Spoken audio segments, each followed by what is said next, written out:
This lane is called the passage. Here most players are using one of the sides to go over the small hill and then trying to rebound for an ace. Alena's stroke just missed on the left, but it is an easy two for Alena.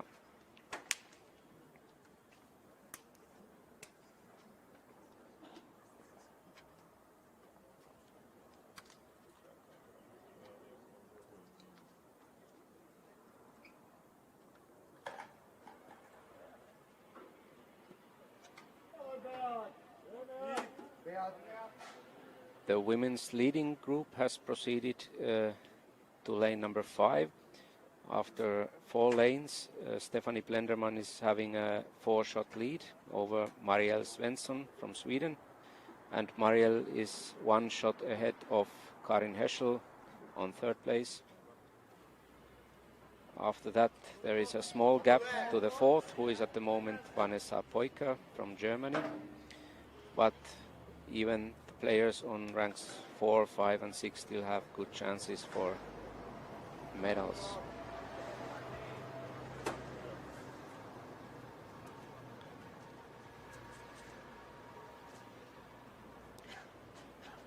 Here in the picture we have the reigning men's stroke play champion from Zaton, Croatia 2 years ago, Alexander Dahlstedt from Sweden. As we can see, Alexander missed lane number 4. This means that he will have to make his 2nd shot from behind the obstacle, and he will try to use the right side of the obstacle and then go straight in with his putt, which also succeeded. Most players play lane number 4 very slowly. There is more than one reason for that.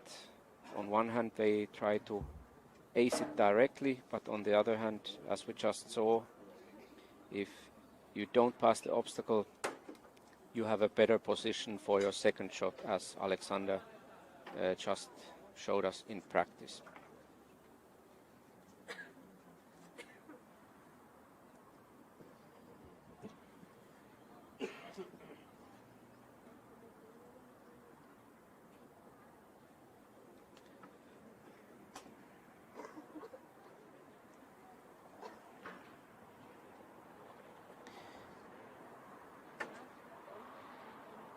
Here we have on lane 11, Linda Lundberg, a senior player from Sweden, who also made it to this super final.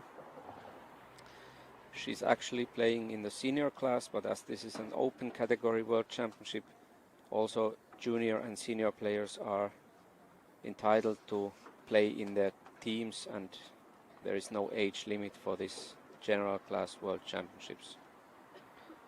Linda missed her 2nd putt, and that means a 3 on lane 11.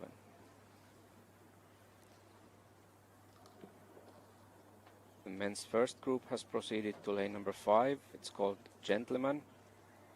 Here it's all about the right pace of the shot. There are gaps on both sides of the lane, and target is to get the ball to this iron bow. When it stops there, that means the shot counts, and this was an easy do for Beat Wattenweiler from Switzerland. In general, the nature of this felt course is that the first 6 lanes are rather easy. Players expect to ace 4 to 6 of them. Then the midfield is a bit more tricky. That's where the most mistakes happen. Before the last few lanes again are rather easy. The players expect to collect some aces to their scorecards. And when I'm saying ace, that means 1 stroke on a lane, same than hole in 1 in golf. But mini golfers talk about aces, and I will mention this word many times during the following 3 days. No doubt about that. Very, very nice shot from Alena Dolezalova on lane 11. one of the longest and also toughest holes on this felt golf course. You could see Alena using a rebound shot off the back frame in this case. It's mainly due to the fact that judging the right speed of the shot is harder when you try to play directly in on a long lane like this one.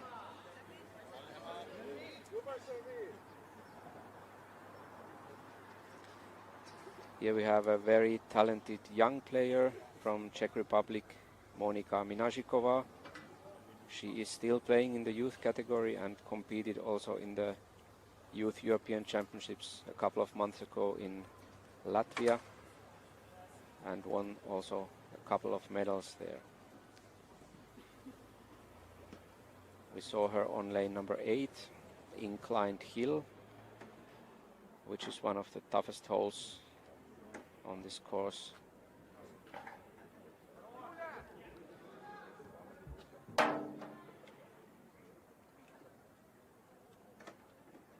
Another Czech player, Ondřej Skalot, also a young player, just grown out from the youth category, but already now definitely a part of the Czech men's team. He also won 2 years ago a medal in men's match play competition at the World Championships in Croatia, and ever since he has been a member of the men's team.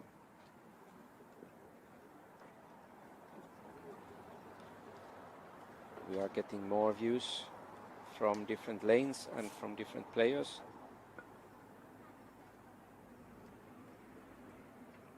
Here we have from German team Vanessa Peuker, who is currently chasing for the medal ranks.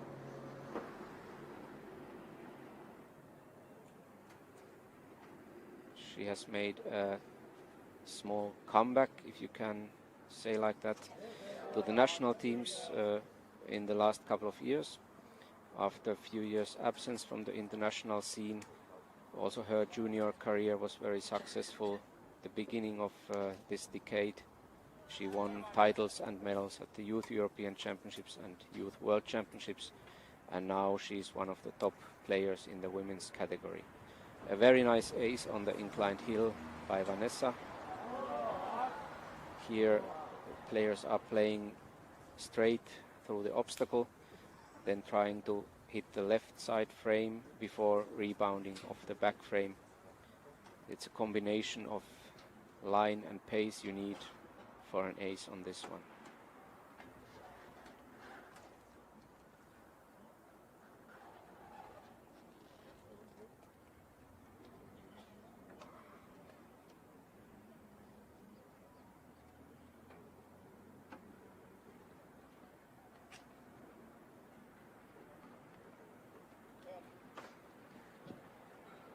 Please come to the starting box, group number 6. Lukas Neumann, Germany. Fredrik Persson, Sweden. Carl-Johan Riener, Sweden. And right now I hear from the announcer that we have the last group of the first final round going out. This is the men's leading group. As already mentioned, the current leader is Carl-Johan Riener from Sweden. We will come back to him later. He's one of the living legends of minigolf sport, no doubt. On the second place, currently his teammate from Uppsala BGK in Sweden, Fredrik Persson. And on third place, the German youngster Lukas Neumann, chasing the leading duo from Sweden.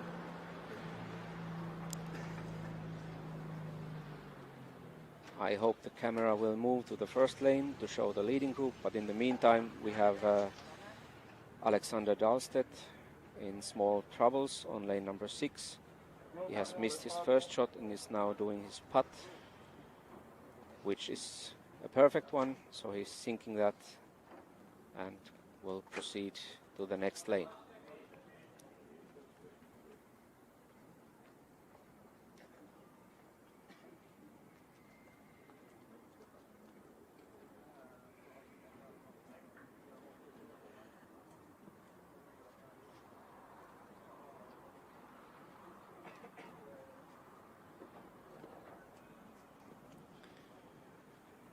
Lane number 3 and Ondřej Skalot from Czech Republic.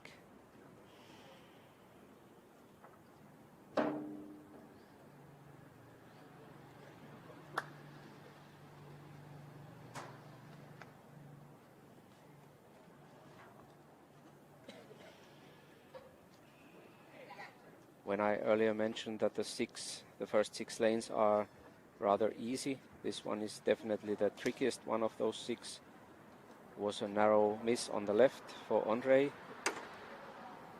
We'll see how he manages it with a second shot. In this lane we don't have a borderline, which means every time a player misses, he will have to do the next shot from the tee-off area.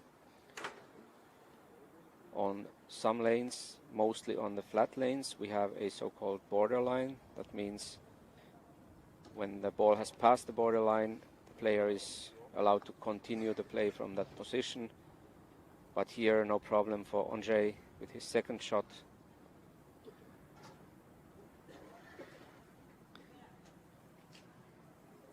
Karin Herschel on lane 8.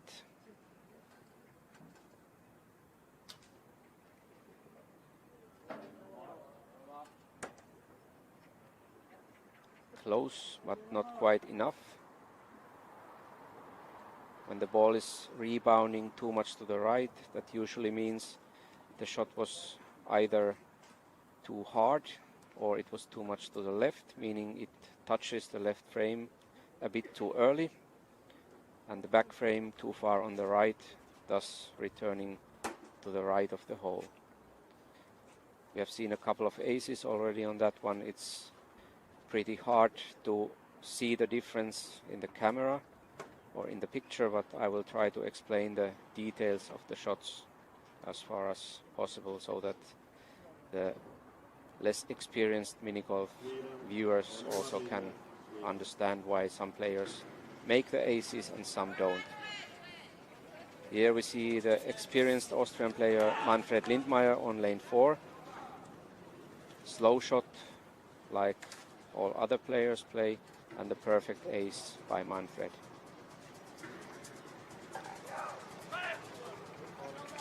Second place player in the women's competition, Marielle Svensson on lane 8. And here we saw a miss. The borderline on this lane,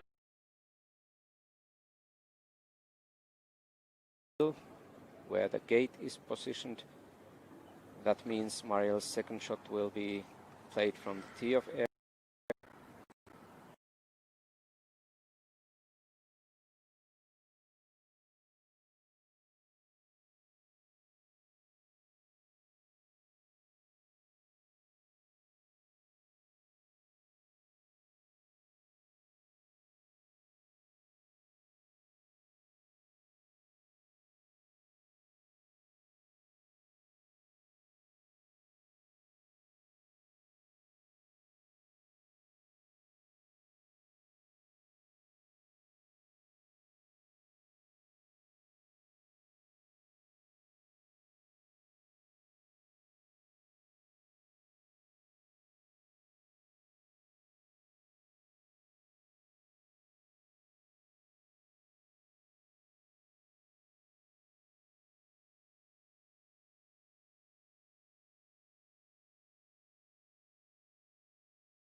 a so-called glass ball on this lane.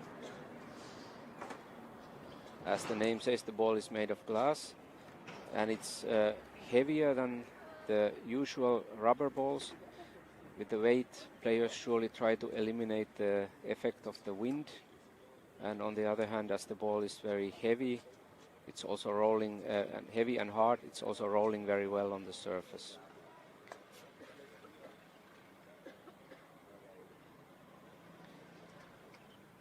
Second shot for Fredrik on lane number 3. First one was a miss on the left. The second one is a bit on the right, but still safely in. So it's a 2 for Fredrik. That means Karl-Johan has a chance to pull one more shot if he aces the lane, which is called middle hole in slope.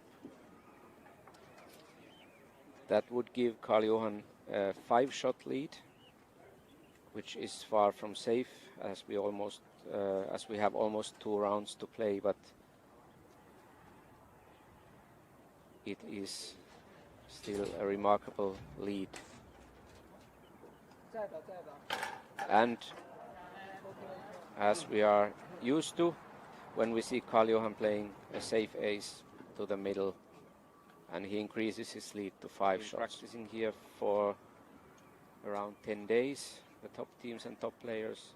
So the task in the training is to find the best possible line and the best possible ball for every lane, and then of course in the competition, when you have found the best,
now we are again with the men's leading group on lane 4.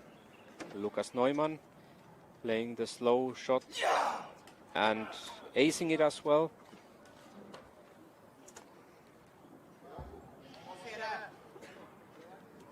It's an important one to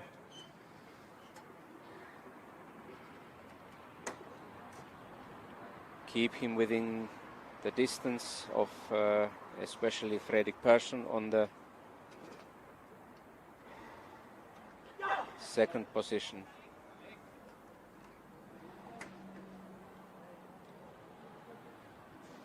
Now we will see Fredrik's answer on the 4th lane.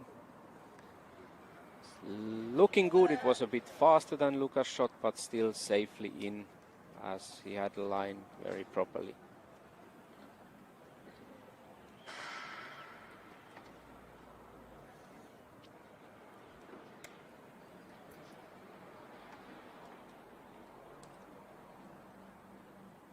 Sascha Spreyer from Germany on lane number 7. One of the trickier holes or lanes as well. Here the players are playing the ball over a ditch with a small jump and then trying to rebound it from the left side. That is looking quite good, but just a bit slow. So the ball turned to the right just before the hole and missed narrowly. This is, as I said, one of the trickier holes. Players don't expect to ace this every time. A 50% ace quote is already good on this one. Next German to try is Marcel Noack.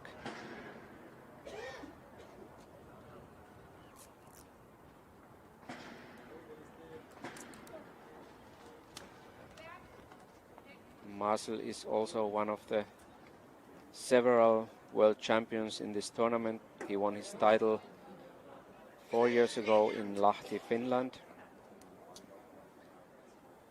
and has been since almost 10 years member of the German national team.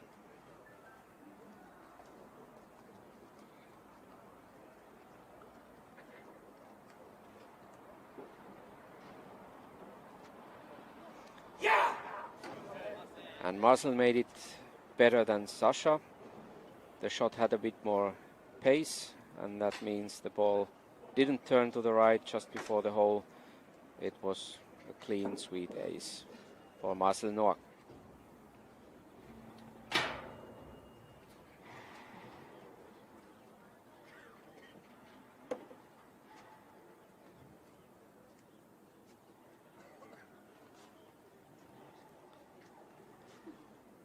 Looks like the next player is in trouble on lane 6. It's Ondřej Skalot,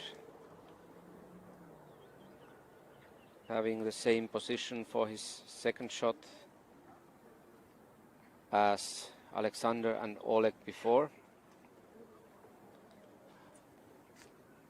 And I'm fairly sure that Ondřej will go for a 2 and not lay up like Roberto Parisi a few minutes ago.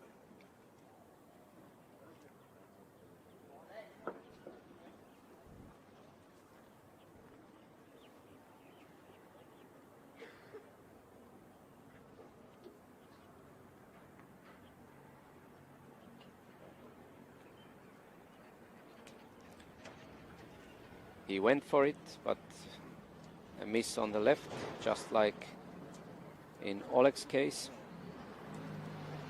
That means shot number 3 coming up.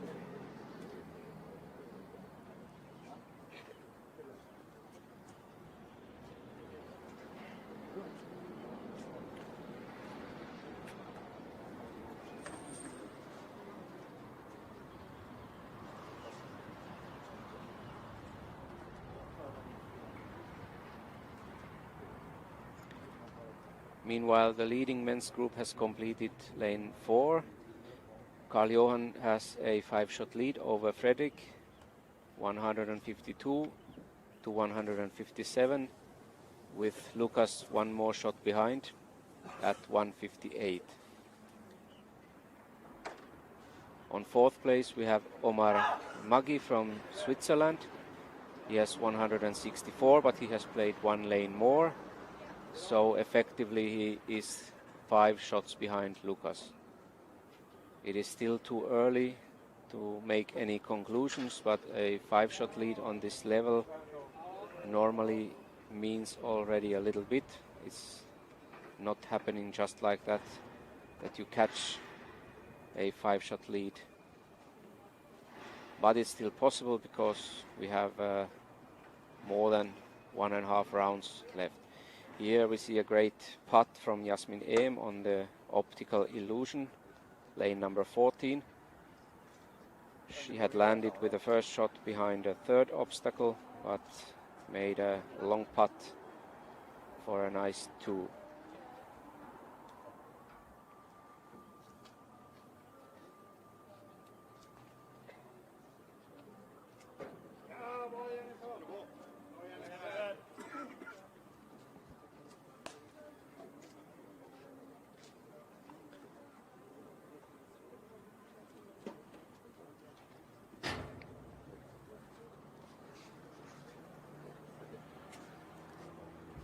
In the women's competition, Stephanie Blenderman is currently 3 shots ahead of Marielle Svensson after 10 lanes. Vanessa Poika from Germany has leveled the game on 3rd place against Karin Heschel. Both have completed 11 lanes, are at 186 strokes. Marielle has 5 strokes less, but 1 lane more to play. That means the lead is effectively 3 to 4 points. And Steffi's lead against Marielle is 3 points.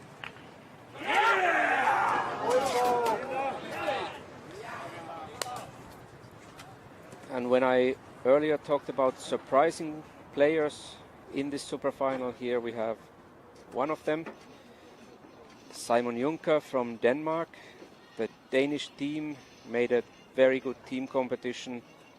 They will go for a 2. After not having had a team in the last couple of World Championships, they now landed on 5th place in the men's team competition after a very good start, and they even could defend their position in the rankings. So a big congratulations to the Danish team for their efforts. A big part of this thanks, of course, goes to their coaching team as well.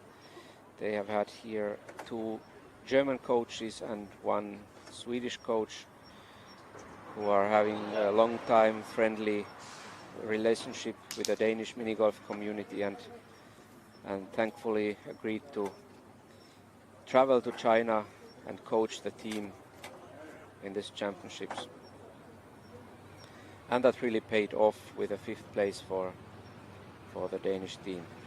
But Simon qualified for the individual stroke play finals and started it on 9th position, and we will hope that he can at least retain this position or even climb higher in the rankings. Would be a big success for the Danish mini golf.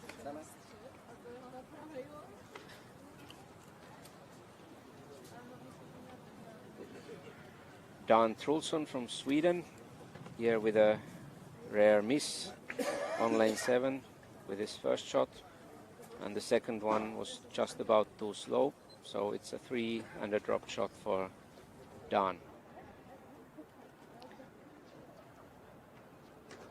And his face is telling that to all of us as well.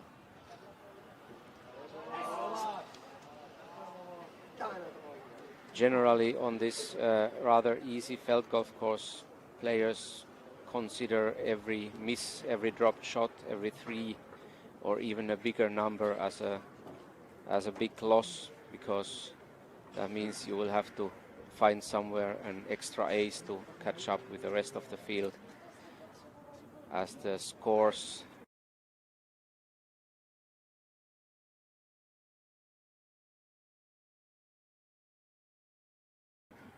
of the top players are around 25, 26, even lower on one round. That means every miss is a very, very expensive miss.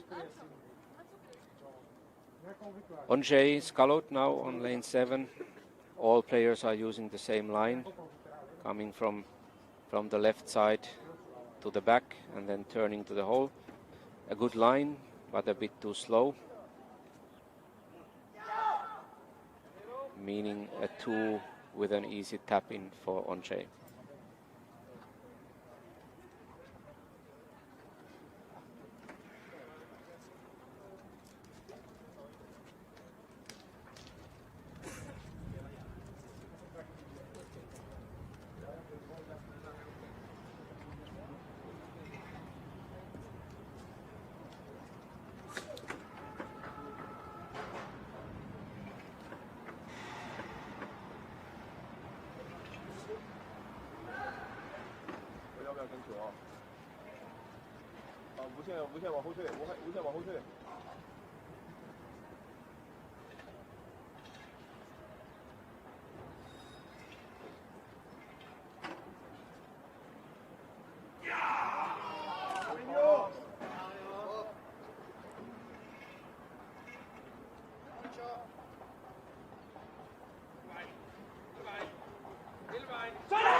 Here we see Oleg Klassen on lane number 10, not only wearing his trademark, the Batman cap, but also using the right side of the lane.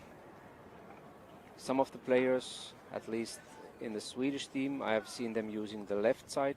Maybe we will later see in the leading group these shots, but Oleg perfectly aced the passage by using the right hand side hill and then rebounding to the hole.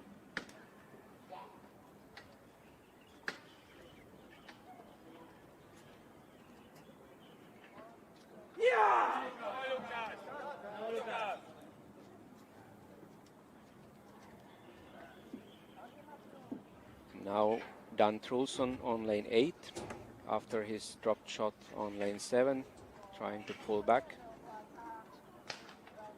This is the inclined hill, as we remember, straight through the gate, then touching the left side and rebounding. It's looking good, and indeed it is good. So Dan immediately pulls back and corrects his miss on the previous lane. And he seems to be quite a bit happier now than one lane ago. Back in the women's leading trio, second place Marielle Svensson on lane number 13, the small bridge. Going for the straight option, but it clips off. Here players have two options, either playing very slowly and trying to go in directly, or playing faster, jumping over the hole and rebounding off the back. I hope we will later see also the other option.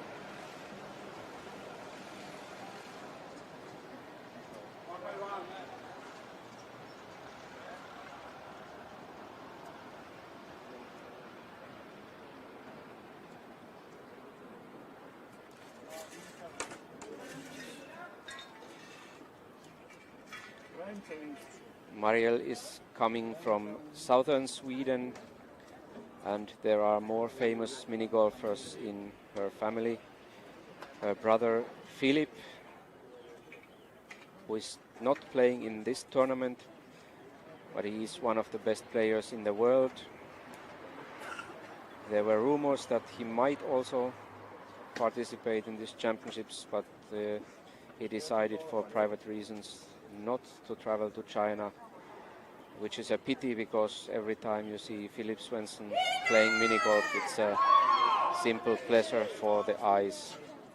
But on the other hand, Swedish men's teams managed to win the gold medal in the team competition, even without Philip.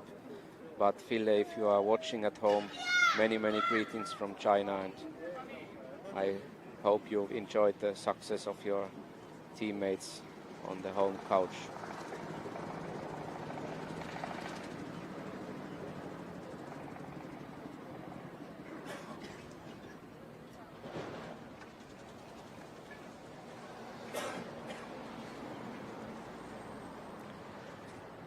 Oleg, meanwhile, on lane 11, hitting the edge of the third obstacle, and the ball bounces out of the lane. Since this happened after the borderline, it means he doesn't have to return to the tee-off. He's allowed to place the ball on the repositioning line at the point where the ball left the lane. However, it leaves him a tricky second shot. We will see which option he's choosing. The angle is not really good for a straight rebound, so I'm guessing he might use either the right side and then rebound off the back, or possibly going slowly to the third obstacle box, touching it and going straight in.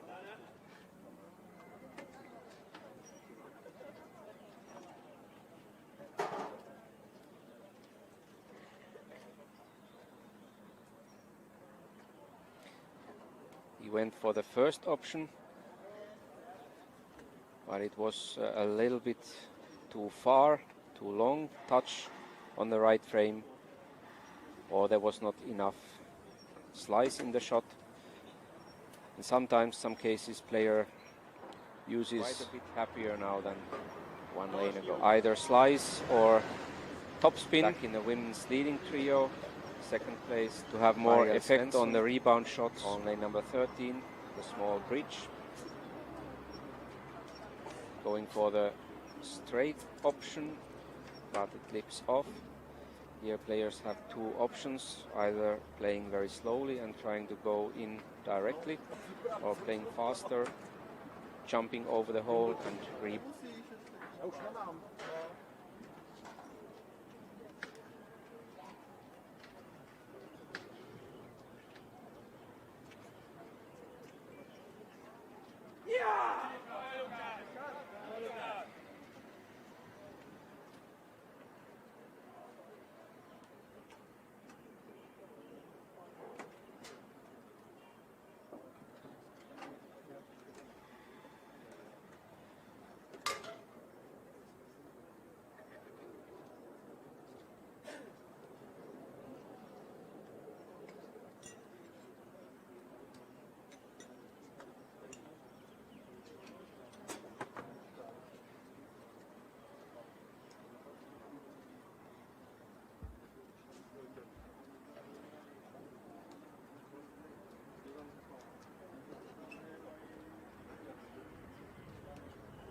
I'm hearing a loud cheer from Stefanie Blendermann.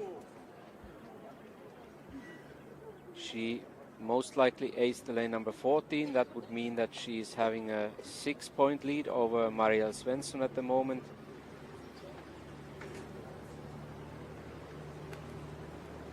Marielle is still on the second place, having a 3-shot lead over Karin Heschel.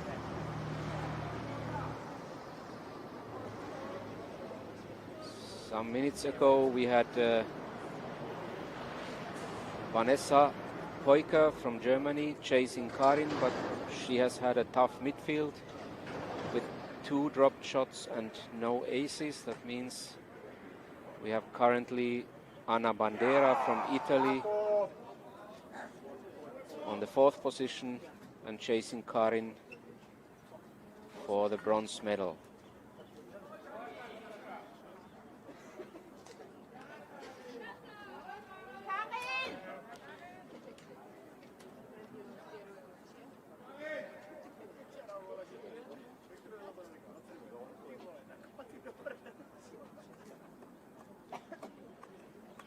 Men's leading group on lane 8, the inclined hill. Lukas Neumann, the first to play, and he misses his first shot.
Here we just saw the Danish coaches from Germany in the picture following the game.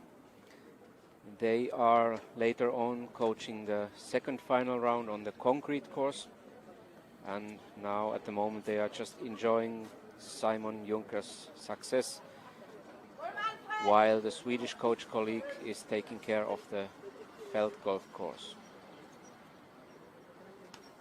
Here we see the current men's standings after the leading group has completed lane 7. Karl-Johan has a 5-shot lead over Fredrik and Lucas, who are tied on the second position. Omar is effectively 6 to 7 shots behind, so at the moment there is a small tendency that the first 3 players have been able to create a small gap between them and the 4th, 5th and 6th ranked players. But still a round and a half to go, so let's not be too eager with our predictions.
We are back on the course and with the women's leading group.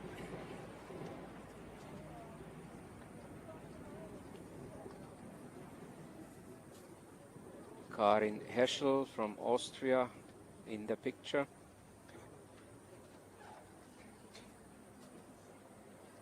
Playing lane number 16, I believe.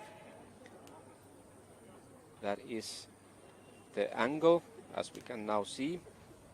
Players will have to hit the diagonal obstacle, and after that the ball is touching the right side frame and then going straight in. Perfect shot by Karin Heschel. Here, of course, the good line is required in order to hit the diagonal face of the obstacle, but after that the correct pace is also needed to have an ace. Otherwise, if the shot is too fast, the ball will miss on the right side. If the shot is too slow, it will miss on the left side. Here we have Omar playing the passage on also the right side. And at the beginning it looked like to be even too far in the middle when passing the hill, but the last turn just before the hole was too much to the right and it was a miss. He doesn't look quite happy with the shot either, so we can assume here we have the coach explaining him what happened after passing the obstacle and why it didn't go in.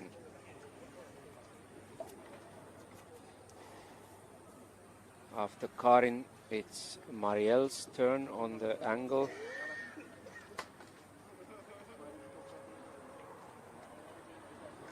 We also saw in the picture one of the Swedish coaches, C.G. Andersson, one of the most experienced, skilled and most respected coaches in the mini-golf sport. He has done a long career coaching Swedish national teams and also Swedish club teams, and won many titles with all these teams.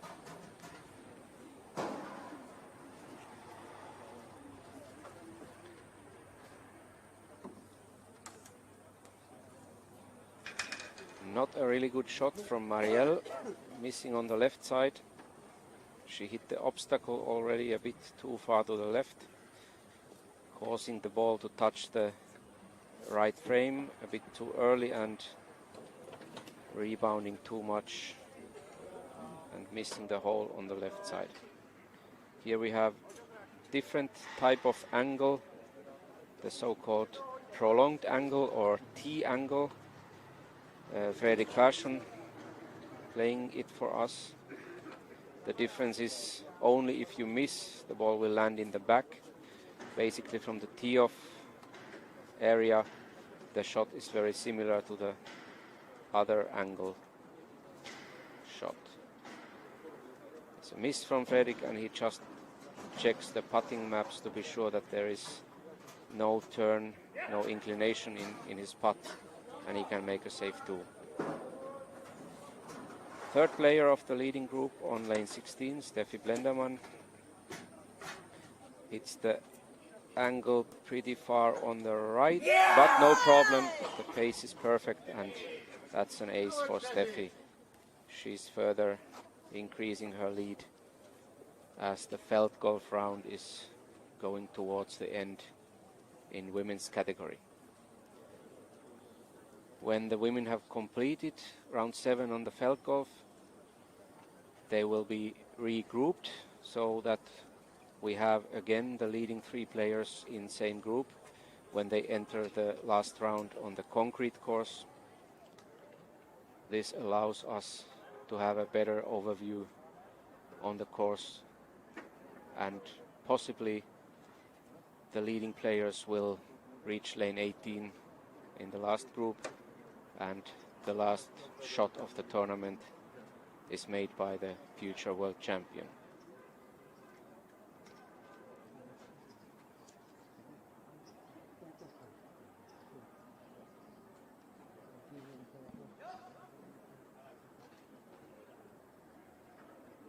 Ja, Karin!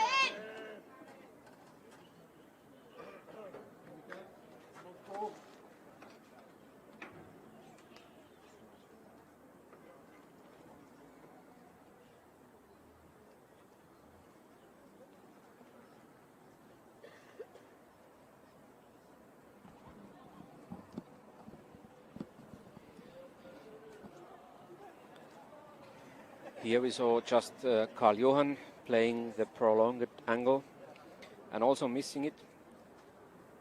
We have to tell you an interesting detail from the very first round of the championships, where Karl Johan played the best round of the competition so far on the Felt Golf. It was a 21. He made 16 aces out of 18 on that round. He missed only 2 lanes, having a 2 on inclined hill and almost sensationally a 3 on this lane number 9, the T angle. But after this miss, he made the last 9 lanes all with an ace to an incredible 21. There have been a couple of 22s on the Felt Golf and several 23s, but that 21 still stands alone as the best round of the tournament on the Felt Golf course. Marielle on lane 17. Örkelljunga, named after a Swedish town, probably meaning that the obstacle type was invented in this town. Very nice, perfect ace from Marielle in the middle, no problems with the pace.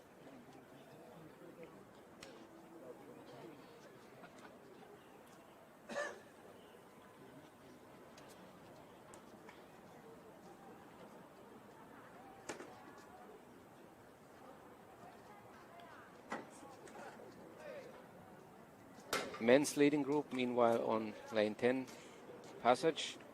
And as I said earlier, the players so far have used the right side, but here we see now Fredrik Persson using the left side, still going over the hill and rebounding, but just the other side than the players so far.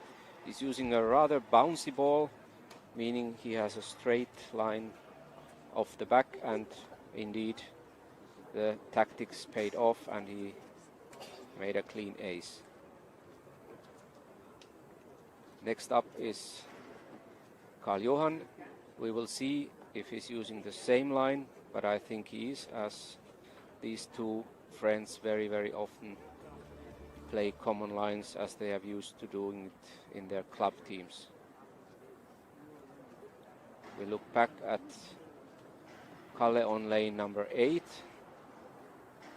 the inclined hill, where he aces it.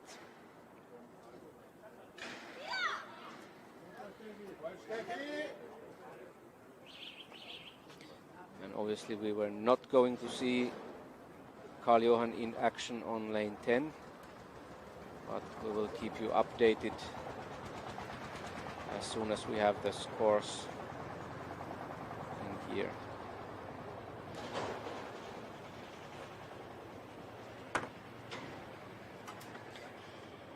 Oh, we are. Here it is.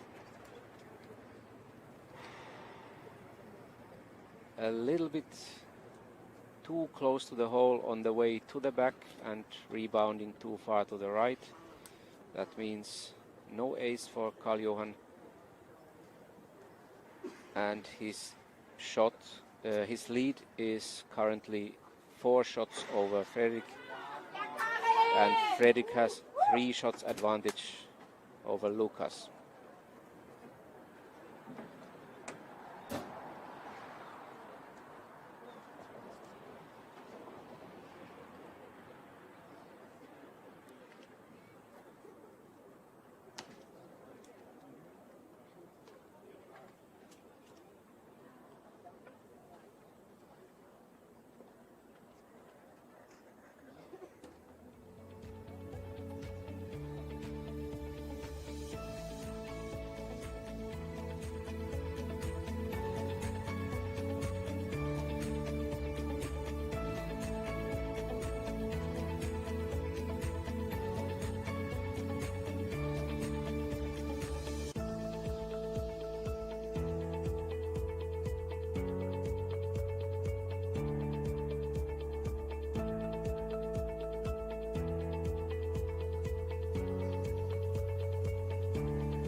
All the women have now completed the Feldgolf round, and currently Steffi Blenderman is having a 7-shot lead over Karin and Marielle. On 4th place we have Melanie Hammerschmidt from Germany, 2 points behind Karin and Marielle. Further 1 point behind is Anna Bandera from Italy, and another point behind we have Vanessa Poiker from Germany and Monika Minashikova from Czech Republic. So it looks like that Steffi has a quite steady lead, but anything from position 2 downwards is still completely open, as the players will soon enter the concrete course for the very last round of this individual stroke play championship.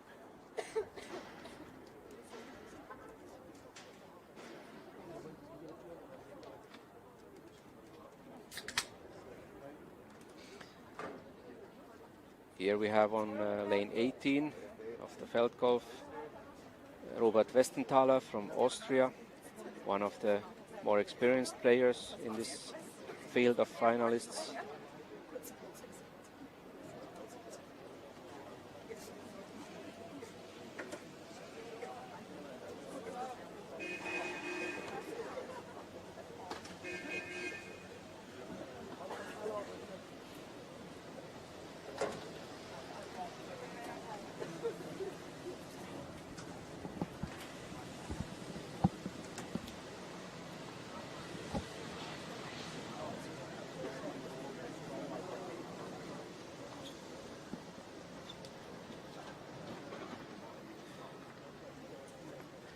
First men's group reaching lane 18 and completing their Feldgolf round. We just saw Robert Westenthaler, and here we have Alexander Dahlstedt also acing lane 18, shaking his head and not looking too happy, although looking at the scores it was a proper round of 25 shots. It's not just a proper round, it's a very good score on this Feldgolf course. At the same time, Fredrik on lane number 12, the easy middle hill, and consequently no problem. After 12 lanes, Fredrik has 15 shots, meaning he has missed only 3 lanes in this round. Karl-Johan is in the same position. Lukas Neumann, the third player in the leading group, has missed 6 lanes so far.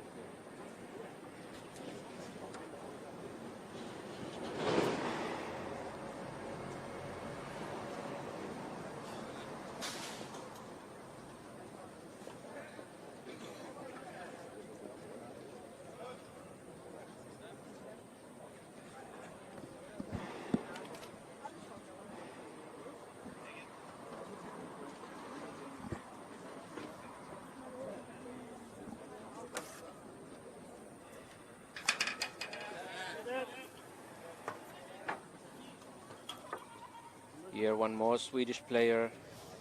We haven't seen him in the pictures so far, I believe. Andreas Cederholm, acing lane 17.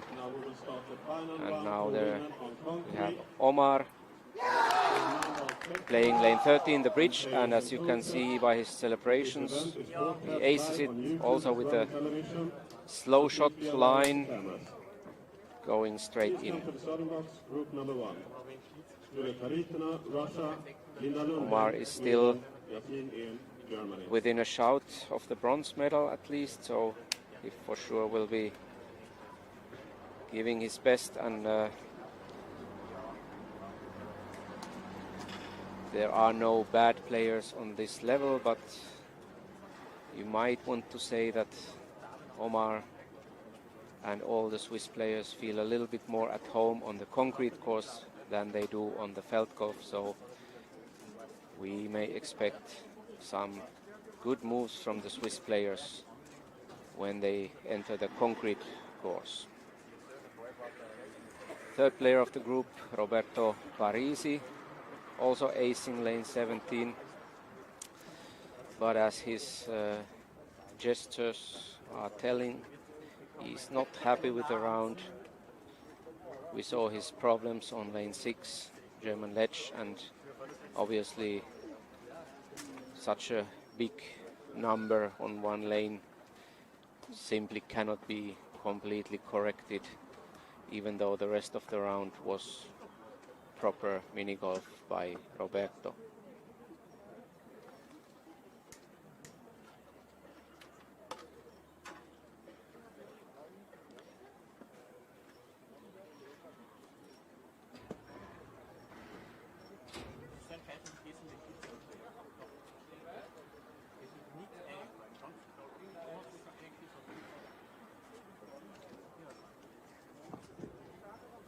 Will Linda Lundberg, Sweden, please come to the starting box?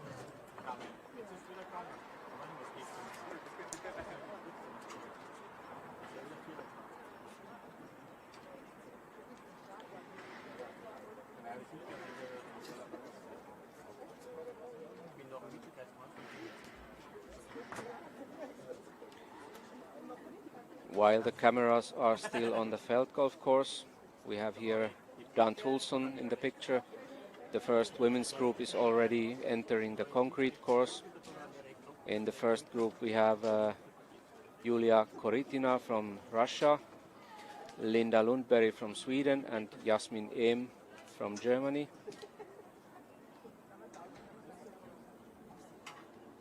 They all had a little bit tough round on the Feld golf, with Linda playing the best score with 28.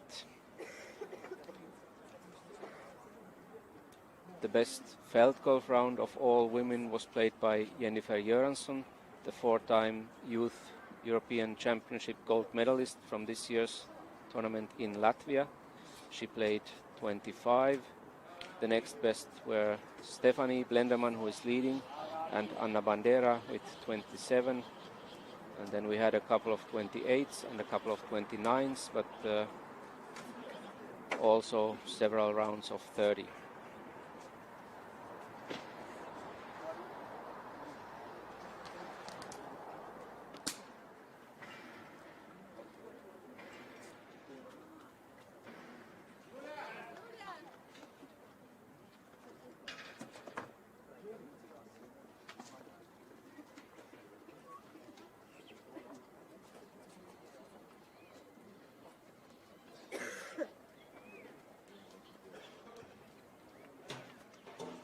We are still on the Feld golf and on lane number 15.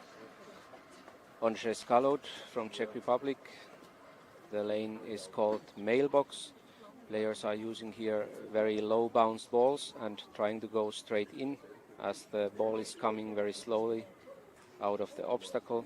There is no chance for a rebound when you are using a slow, low bounce ball like all of them are.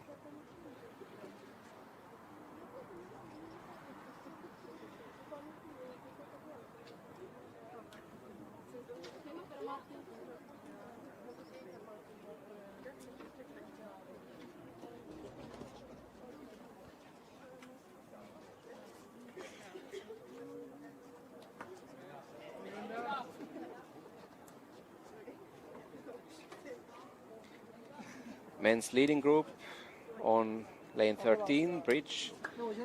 We saw here a 90-degree lip off by Fredrik, but he seems to be taking it with a humor as usually.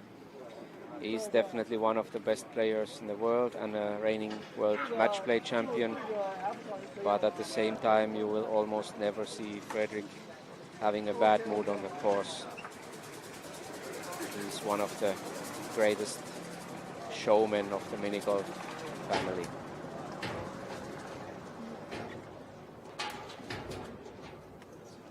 I happen to, while we see Karl Johan playing lane 13, he's touching the left side of the obstacle on the way up, and this causes a change in the line, and that ball eventually lipped off on the right side of the hole. Yeah, I met Fredrik shortly before the final round started, and I asked him if he has any secrets I'm supposed to share with the viewers at home, and he said there is actually only one thing he wants to mention, and he thinks he's prettier than Karl Johan. So now I have brought the message from Fredrik to all the viewers at home. It's up to you to agree or not, but I hope Fredrik will hear this afterwards.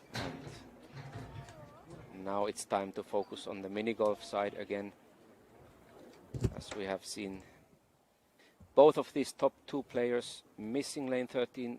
Next up is lane 14, the optical illusion, and that must be considered as the toughest lane on the Feldgolf, because it's on one hand a long one, and on the other hand it has a couple of nasty inclinations. It's not straight all the way, and it's very easy to hit either the 3rd or 4th obstacle on the way to the green, to the circle.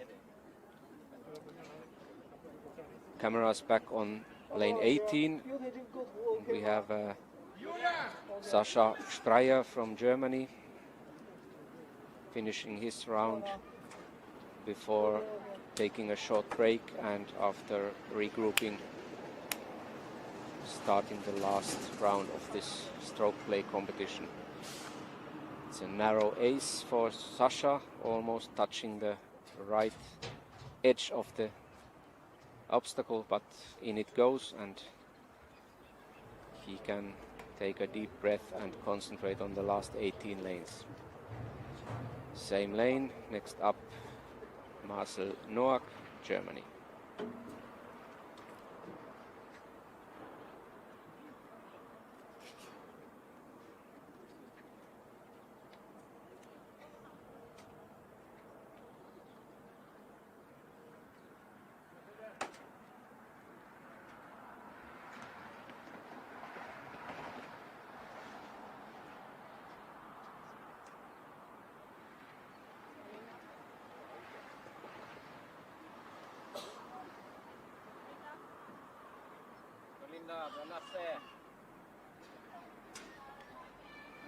That's right in the middle, and a nice ace for Marcel to finish his Feldgolf round.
Back in the action on the course, we have Simon Juncker from Denmark playing lane 17.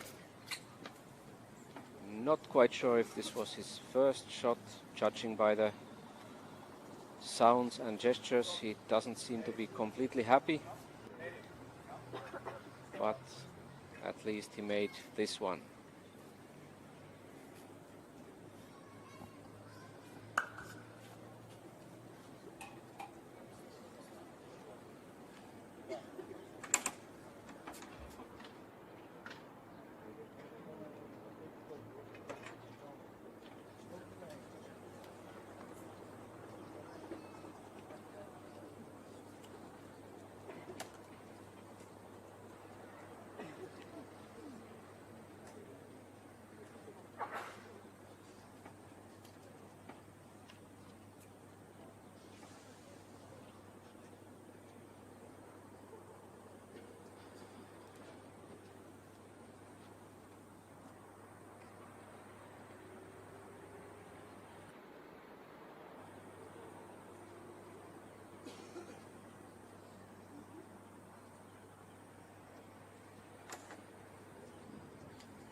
Dan Trulsson from Sweden now on lane 17.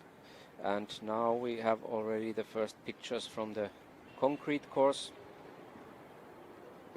The second women's group and Monika Minazhikova playing the first lane. That looked like a little bit unlucky bounce in the back.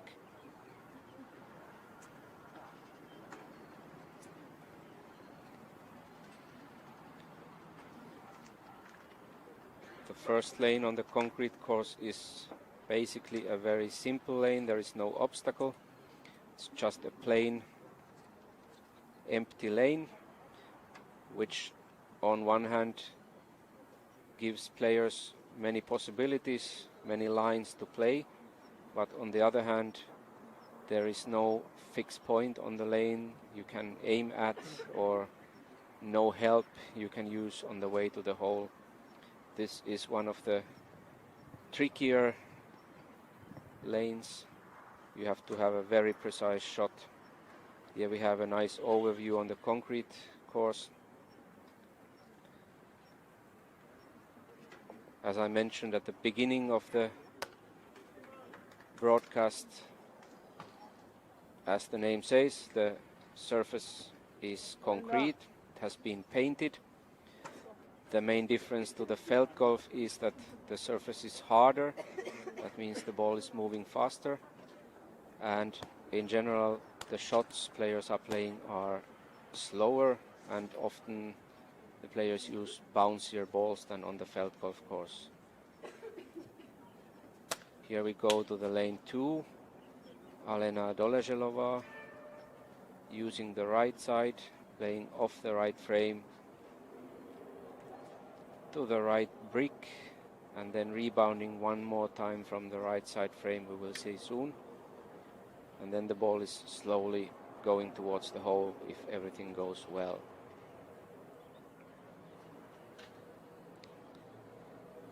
Concrete mini golf is also often more technical than felt golf. Felt golf is more straightforward and straight shots are required. Here we see touch on the right brick, and one more time right frame. All perfect, and a nice ace for Alena.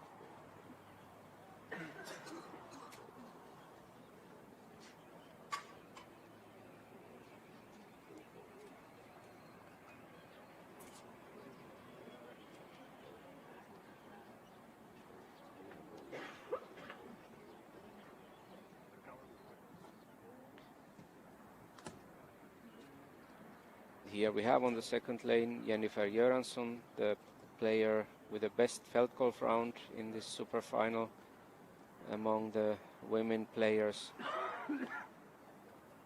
Playing the same line on lane number 2. That was a little bit too far on the left when touching the brick, and that causes a loss in pace, and the ball didn't make it all the way to the hole after the last touch at the side frame. But at least it's not behind the brick. It has a free line to the hole and an easy 2 for Jennifer.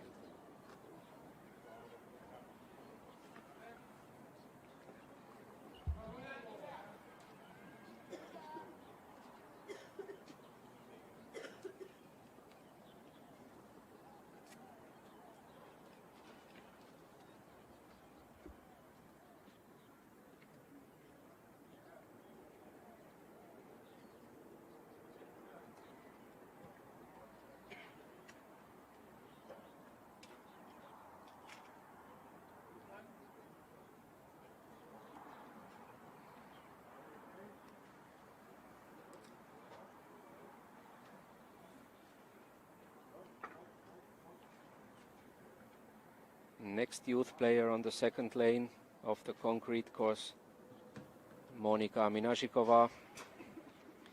At the same time, in the background, Anna Bandera playing lane number 1.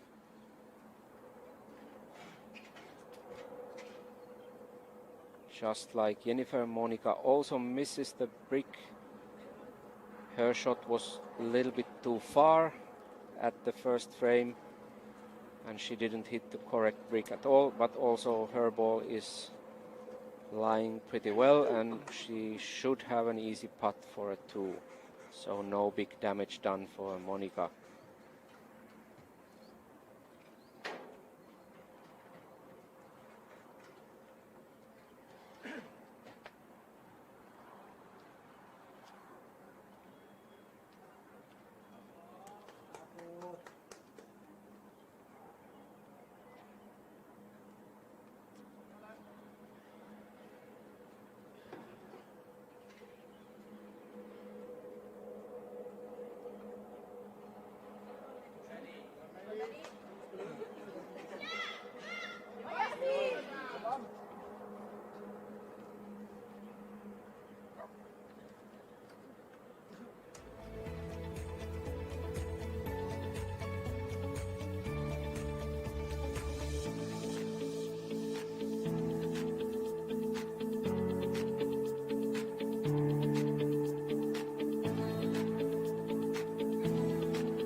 Next group on lane number 2, concrete, Anna Bandera, Italy.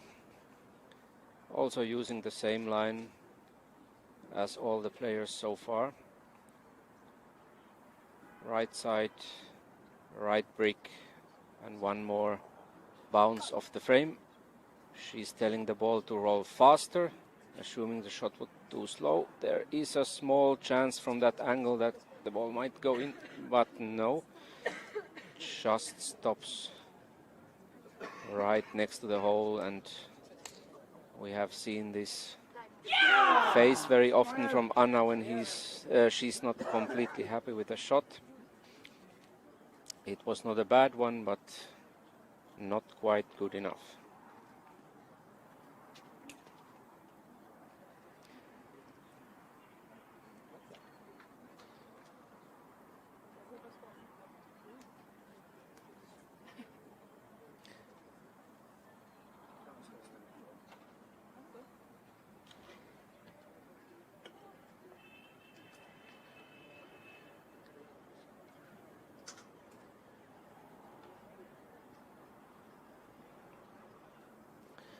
While we are still seeing the action from the concrete course, the men's leading group has reached the last lane on the Feldgolf. Karl-Johan is having a 4-shot lead over Fredrik, and Fredrik's lead against Lucas is already 6 shots. So it indeed looks like the first two are a bit off of the rest of the field. Both Karl-Johan and Fredrik going for a very, very good rounds. They have a chance for a 23 each, which, as we have already mentioned earlier, is an absolute top score on the Feld. Best round being 21 by Karl-Johan in round 1, but anything at 25 or lower is a top score on that course. Currently fourth is Patrik Jönsson from Sweden, Omar Maggi from Switzerland on 5th position. However, with tight scores with Mario Dangl from Austria and Marcel Noack from Germany. So from place 4 downwards, everything is open, but it looks like that the leading trio is a bit ahead of the rest of the field. We will focus on the concrete course now. The women's leading group has also entered the course and already played on the first lane. We heard a cheer from Steffi Blendermann, meaning that she started the round with ace as well. Please come to the starting box, group number 1. Roberto Parisi, Italy, Andre Charlotte, Czech Republic, Anton Wiesmeyer, Austria.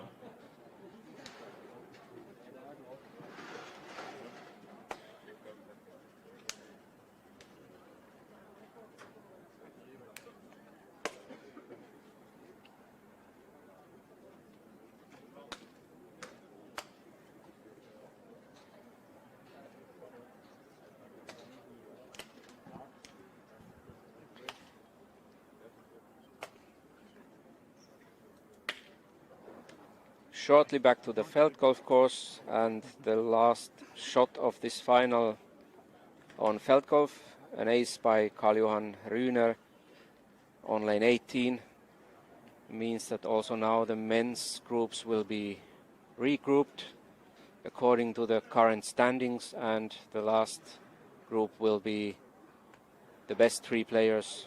There will be no changes in that group though, but the whole field will be regrouped in the reverse leaderboard order. Marielle Svensson on lane 2, concrete, also missing the brick, as we have seen happening to a couple of players before. Marielle's ball is landing on the left side of the circle, but still she has a line of sight to the hole and will be able to make a straight putt for a 2.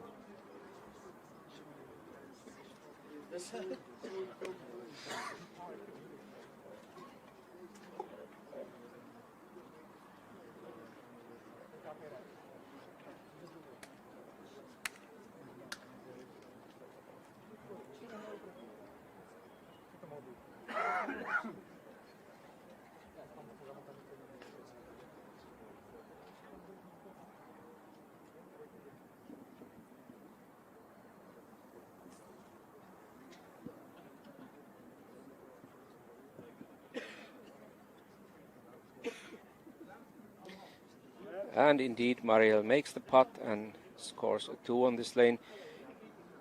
Those of you who are not that used to watching mini golf tournaments, you might wonder what was the construction next to Marielle. These are wind shields. They are used to protect the run of the ball from wind, as especially concrete is a lot about very, very small details, and even the minimal effects of wind can change the route of the ball and destroy the perfect shot. That's why on certain lanes the windshields are used, where the ball is moving very slowly or the area is open and sensitive for the wind. The positions are defined in advance by the referees of the tournament, and they are basically agreed together with the teams. During the training days, the players, teams and referees will notice which positions, which lanes and which areas are especially sensitive for the wind, and the windshields are placed there. The current leader in women's competition, Steffi Blenderman, now on the second lane. Let's see if we can see an ace after a while. At least she hits the brick nicely. And in it goes. So Steffi is further increasing her lead and marching towards yet another World Championship title, perhaps.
Here we have some nice pictures from the stands. We see the youngest participant of this championship, the Japanese Keiichi Kondo, with other Japanese team members following the finals. And then we go to lane number 4 with Vanessa Poiker. Lane number 4 is considered as one of the trickiest obstacles on concrete course. I have to mention that on the concrete course, in almost all cases, the lanes are always in same order. That means wherever you play a concrete course, you will always see the same obstacles and the lanes are placed in same order.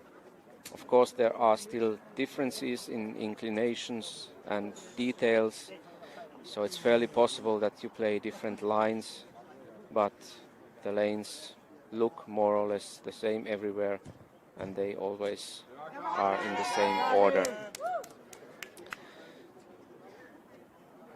Vanessa chose to play here off the left frame. The other option would be to play straight. This is the natural way and maybe also the most logical way, but often players opt to play off the frame because that gives them more security. Anna Bandera here playing straight and also acing it perfectly. The distance to the obstacle is approximately 7-8 meters, and the obstacle entrance is around 25 centimeters, 20 centimeters. So you need a pretty straight shot if you make it straight. And by using the frame, the players choose a point or a spot at the frame where the ball is rebounding correctly, and this point very often is only 1 or 2 meters away. That gives them a more feeling of security. If the frame and the lane are behaving regularly, that means you don't have to make such a long straight shot, but this is not always possible or not regular enough. In that case you have to play straight, but That makes lane number 4 one of the trickiest lanes on any concrete course. Now also the men have entered the concrete course. Here we see Beat Wartenweiler from Switzerland putting on the first lane. Means he missed the first shot.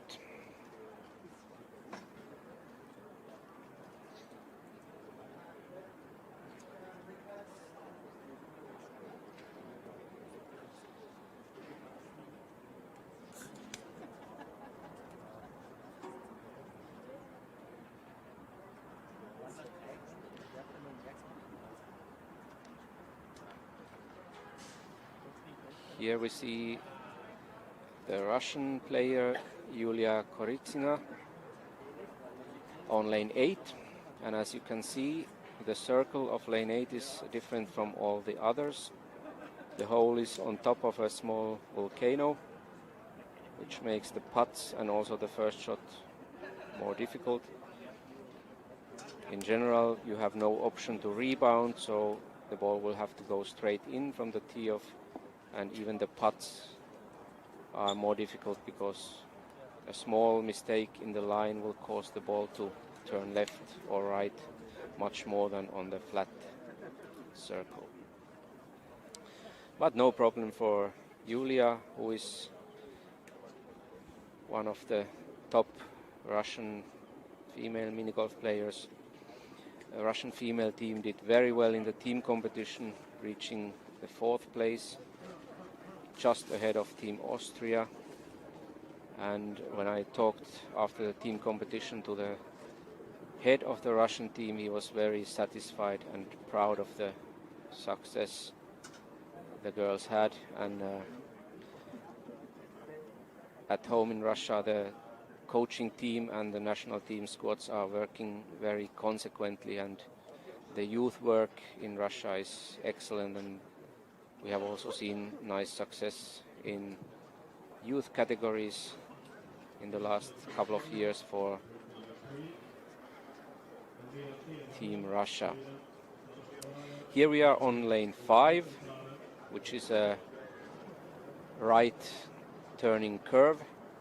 Monika Minazhikova from Czech Republic using a so-called semi-rotation shot, meaning the ball touches the frames 2 times in the circle and then finds its way to the hole. And even though Monika didn't look perfectly happy, it was still a clean ace on that one.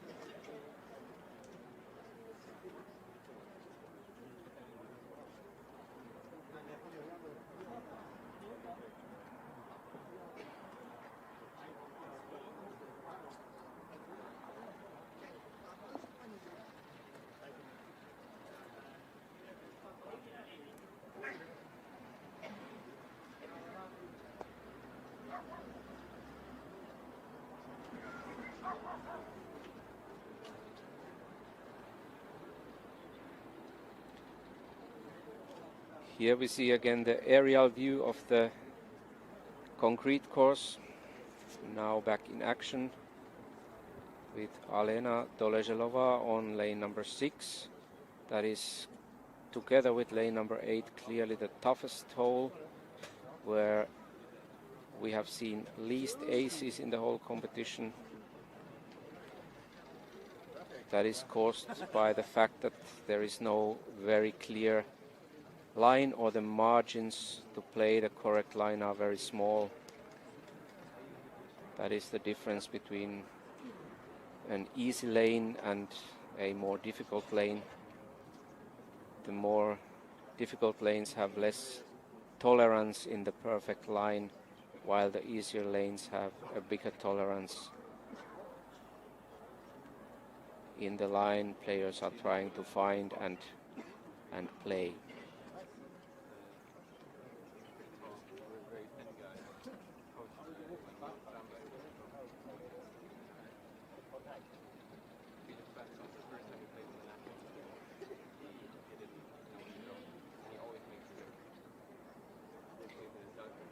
A safe putt by Alena, and that's a 2 on lane number 6. The last player played a little bit too slow, so I hit it up really hard.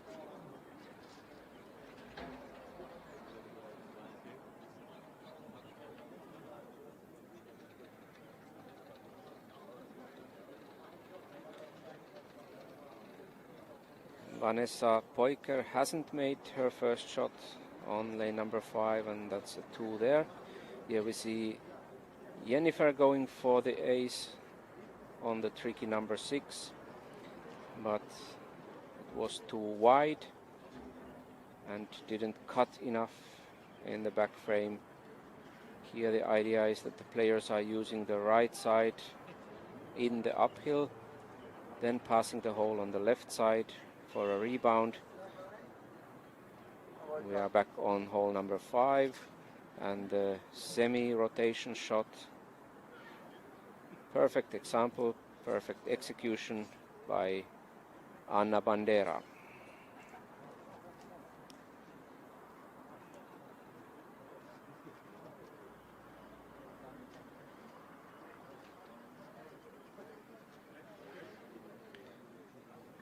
Here in the background, behind the fence, we will see, or we are seeing, the German head coach Michael Koziol wearing the cap and following how his players are performing in the individual stroke play final. We are here on lane number 1, concrete. Robert Westenthaler in action. Here the players are using the left side. Unfortunately, we are now blocked by the umbrella. We didn't see if Vesti, like he's called among the players, made the ace or not. We go back to number 5, Melanie Hammerschmidt, playing the semi-rotation shot.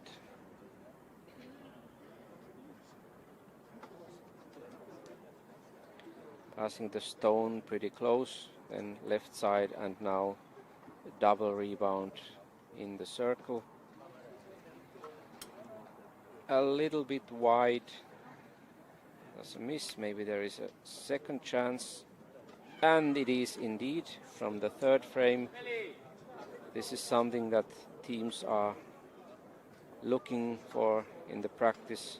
Not only the first option, but if possible, to have a second chance if the first line is not working perfectly. In this case, it was not a lucky ace, it was the plan B for Melanie. Men have proceeded to lane number 3, Andrzej Skalot. Here the ball is played into a loop-shaped obstacle and coming out very slowly for a straight ace. No problem for Andrzej.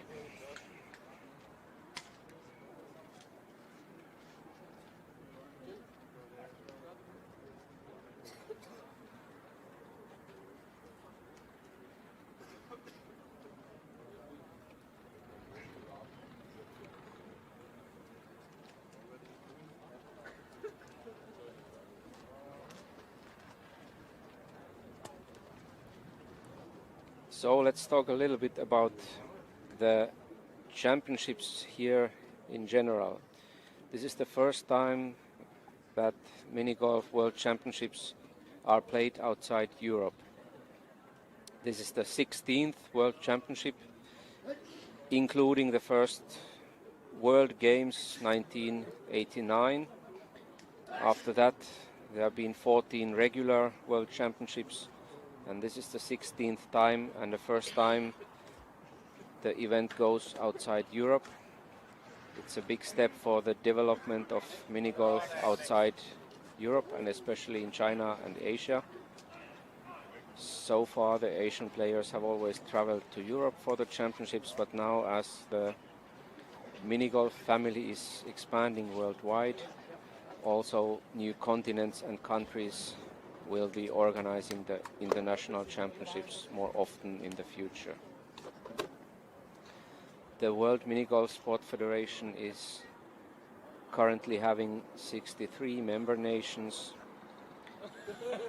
from all 5 continents, and we have continental championships on all 5 continents. They are played every second year in the years between the World Championships, which are also played every second year.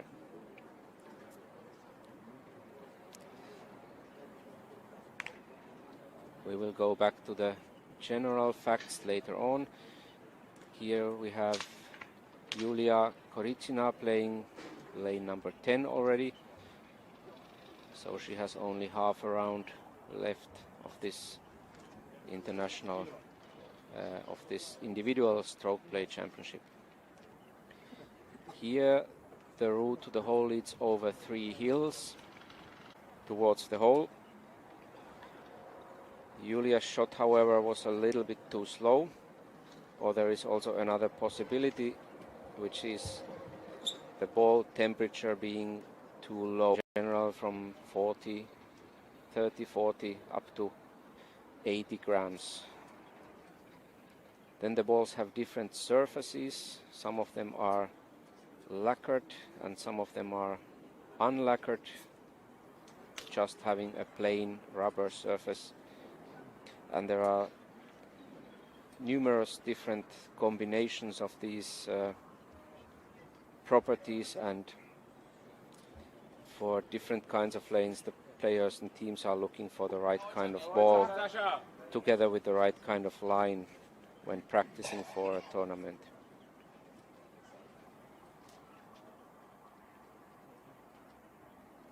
Here we have Melanie Hammerschmidt on the difficult lane number 6. Not a bad try, but hitting the hole on the way to the back, that causes a big loss in pace and the ball never reaches the back. All she has left is a putt for a 2. You saw Melanie taking a look on her mobile phone. In some cases players have the putting maps on their phone.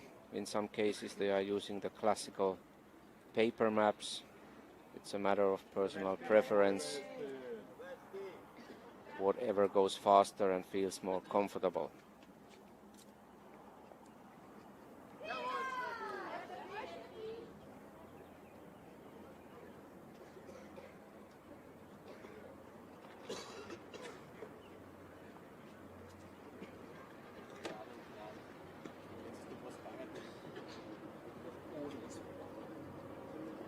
Lane number 8, the little volcano, and Alena Dolezhelova. She also has a couple of titles in the youth category, having won 2015 and 2016 the youth titles in girls category.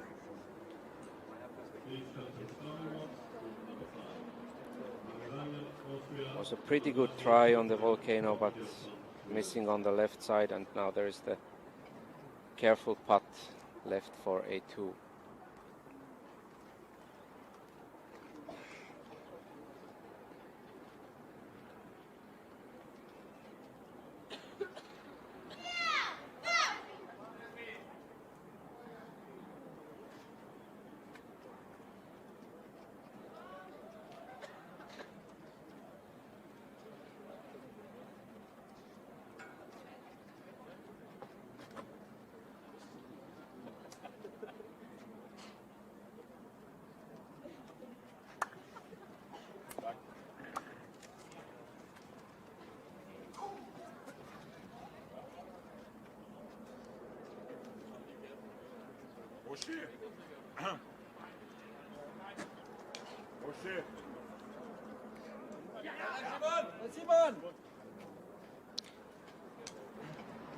Again on lane number 10, Yasmin Ehm.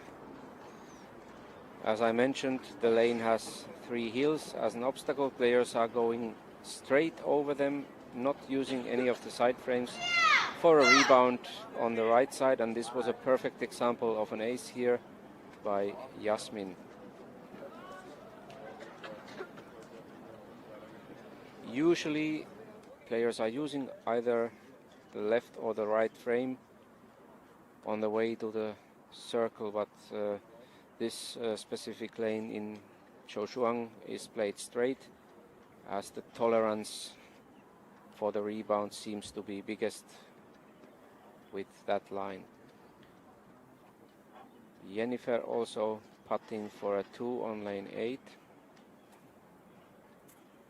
Oh, and a miss and a lip off, and as you can see now, the ball didn't stay in the circle. It rolled all the way back to the obstacle, leaving her a good 6-7 meters to putt for a 3. And if she can make it, that's really a great putt.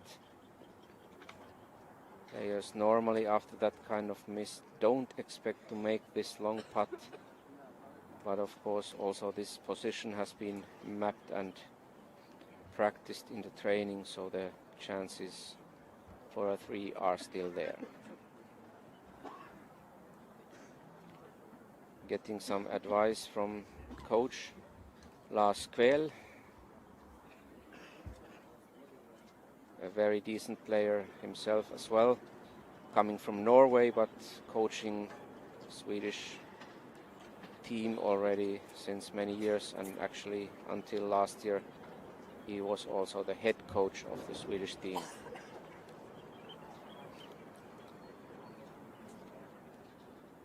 At the same time on lane 1 I see the second last group of the men's competition.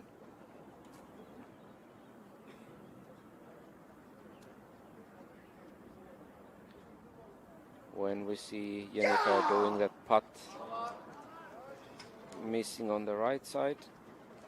So that's shot number 4 coming up. And after a very good felt round, she's now falling back in the standings again.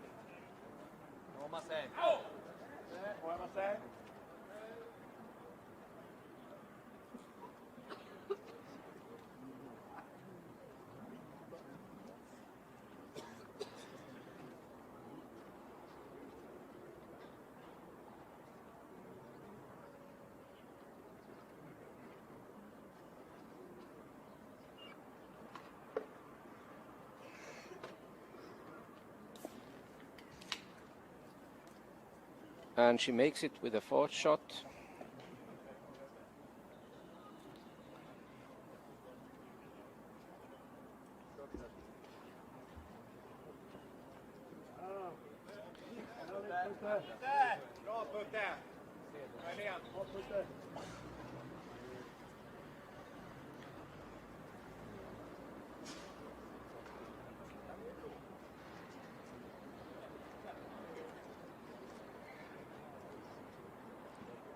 Women's leading group has proceeded to lane number 6 meanwhile. We have Stephanie Blenderman with another very good start on the concrete course. 8 shots after 6 lanes, meaning she has aced 4 of the 6 lanes and has increased her lead by 1 point. So that she's at the moment 8 shots ahead of Marielle Svensson. Marielle has a small lead over Melanie Hammerschmidt and Karin Heschel, as well as Anna Bandera, still holding the 2nd place in her hands. But it looks like we are going to have a tough battle for the silver and bronze medals.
Welcome back to the action on the final round of the Mini Golf World Championships individual stroke play competition.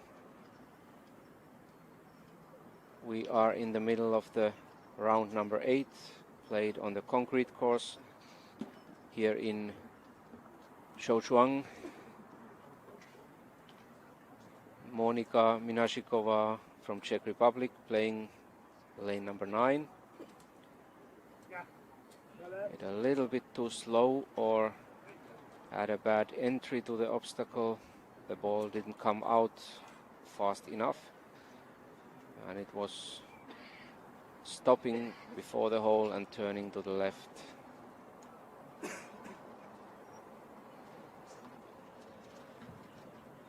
Here we see in the picture one of the referees of the tournament, Tuula Mörk from Sweden. You might wonder where the referees are needed in mini golf sport, but indeed we have a set of rules, and the main tasks of the referees are controlling that the players don't exceed the time limits. They have 60 seconds for every shot, and of course there are rules about behavior and things you can do on the course and things you can't do on the course. That's why we have referees to observe and guarantee same conditions to all players during a tournament. Here we are on lane number 13. It's called a double velodrome or double curve.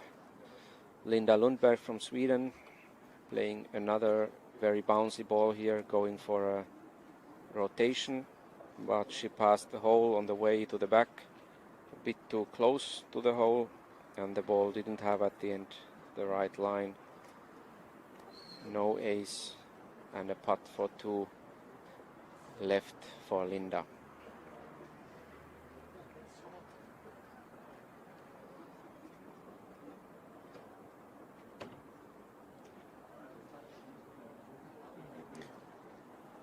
Not quite solid, but good enough, and that's a 2 for Linda Lundberg on lane number 13.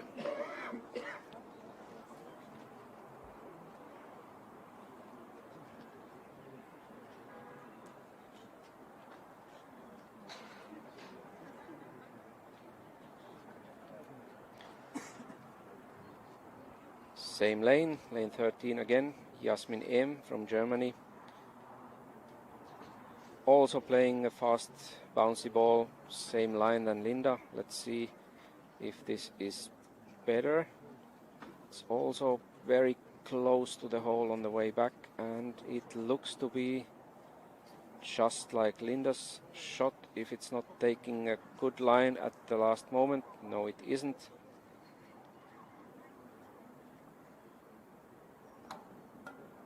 But in with a second chance, making a turn, finding the right slope on the way to the hole, even though the first option didn't work out as planned. Lane number 9, the left turning angle, and Vanessa Poiker entering nicely in the middle, and just about enough pace for an ace. Solid ace by Vanessa.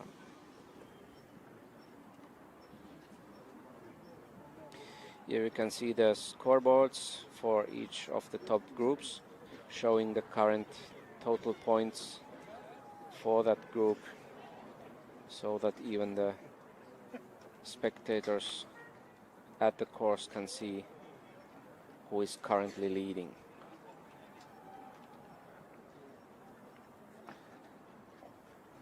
Next player on lane number 9, Ana Bandera.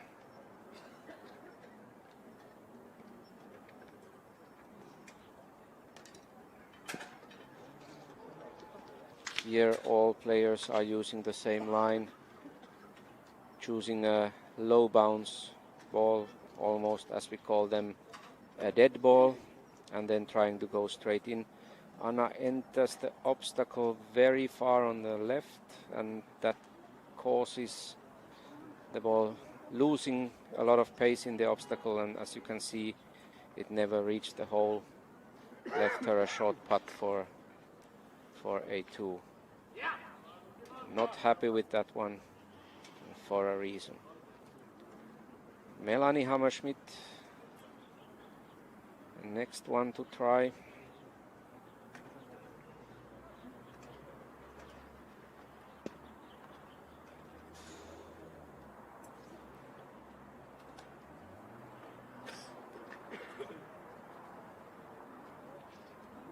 Going clearly more to the right, giving the ball a better pace, and that's dead center. Perfect ace by Melanie. Bravo, Lucas. Bravo, Lucas.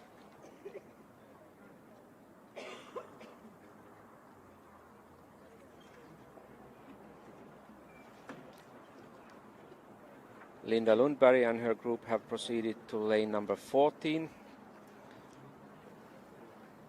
Here she misses her shot to the left, and that means here the players are playing a straight line, not going for a straight ace though, but trying to rebound off the back, and then the ball returns a little bit over the hole and makes one more turn, rolling in for an ace. Some of the players are using a 3-way frame shot. We will for sure see that one as well. Very often the German players have used this in this competition. Here Jennifer Göransson is on lane 11, by far the easiest lane on this course. The players are playing the ball simply to the metal rail, which is leading in almost 100% of the cases straight to the hole, unless the pace is very, very bad. But in 99% of the cases you want to make a safe ace on this one. Linda makes her putt for a 2 on 14.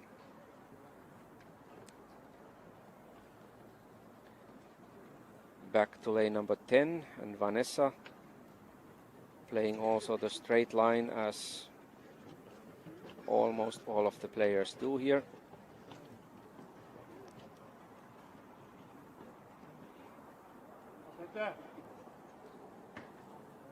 The shot has to be pretty fast as the ball is very soft and it's losing pace very much on the way, but it still has to have enough pace in the back for a rebound. This is not looking too bad. It makes it all the way to the hole, and after Jasmin's ace a couple of minutes ago, it's the next ace on lane 10 for Team Germany and Vanessa Poiker.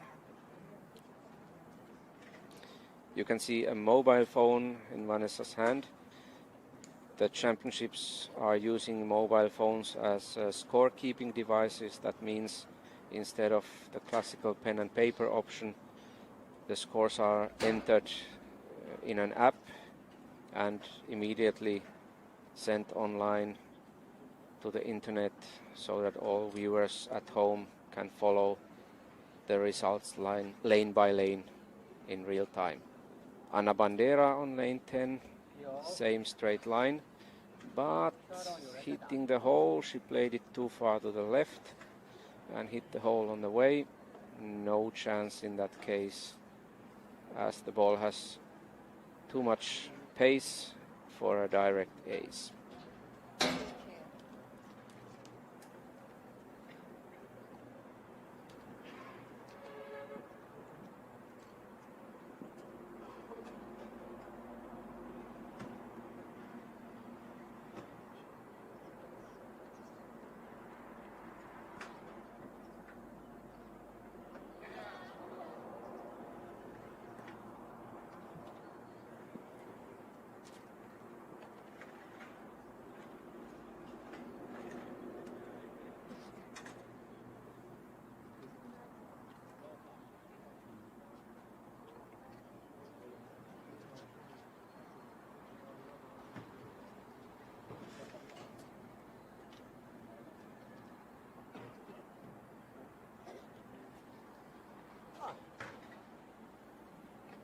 Back on lane 9 again, Marielle Svensson.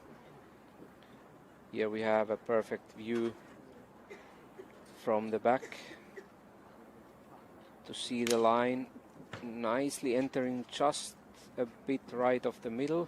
Now we can't see what happened, but judging by the line, the ball lipped off big time because she's going for straight ace, for a direct ace, but the position of the ball shows that she hit the hole, but the ball didn't stay in.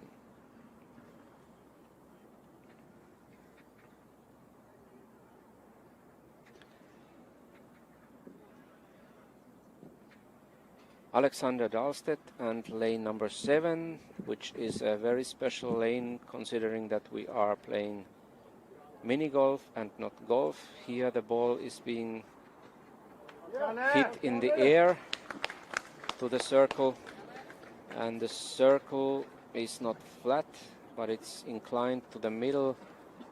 So basically every ball that hits the circle will also find its way directly to the hole. As you can see, once you have reached the circle, it's an easy case, and so it is also for Alexander Dahlstedt. Together with lane 11 and also lane 18, these are the 3 lanes that the players expect to ace every round.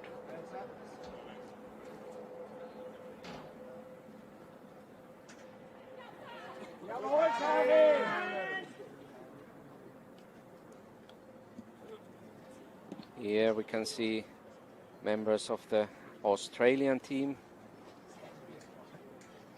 watching the finals. Unfortunately, there is no Australian player in the final field, but the boys have found some nice souvenirs from Zhouzhuang. Been visiting the old town, the ancient town, the beautiful ancient town of Zhouzhuang, perhaps, and taken some souvenirs to bring home. Monika Minashikova, lane 12. These are the first pictures from lane 12 for us. Using the left side frame, then going to the obstacle plate, and then the ball is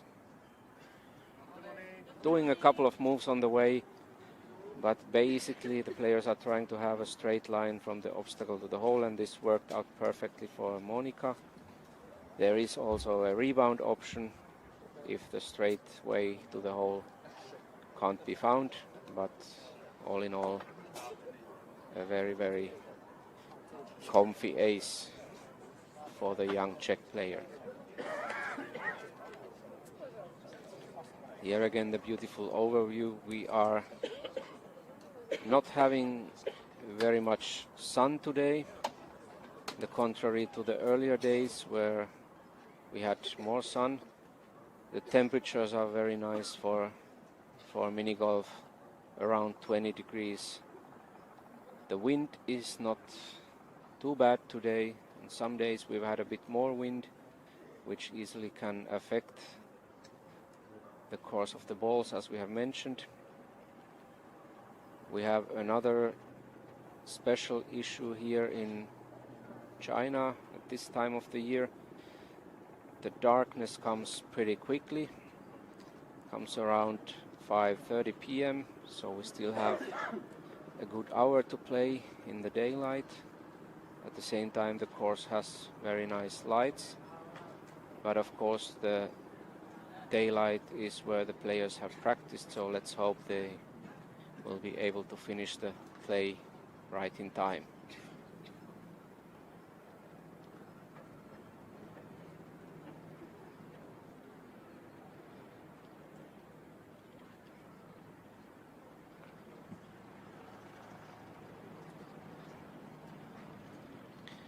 Lane 13, Alena Dolezhelova, same line as we have seen before. The coach is doing signs and please the ball to be slower, but it looks all good. This is the perfect line on lane 13, a double rebound.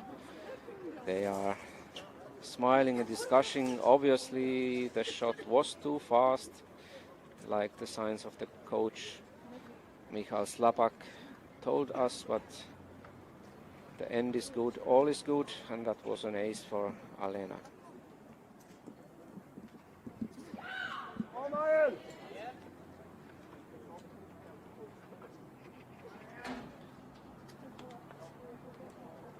I keep getting messages to my phone at the same time from my home country Finland. It looks like we have the members of the Finnish junior mini golf team following our broadcasting also, so warm greetings to Finland, to Julius and Aapo from here in Zhoushuang. Enjoy, guys, while we are enjoying it here, the top class action of World Mini Golf in the individual stroke play finals.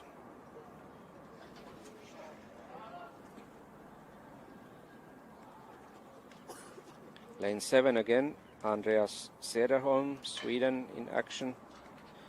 You can see the players are using a kind of tee to raise the ball a little bit from the ground and to have a better backswing and to lift the ball easier, so it's flying all the way to the circle, landing on a turf before the circle and then safely rolling in.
And we are back in action again. Lane 13 it is again. Another Czech player, Monika Minašíková.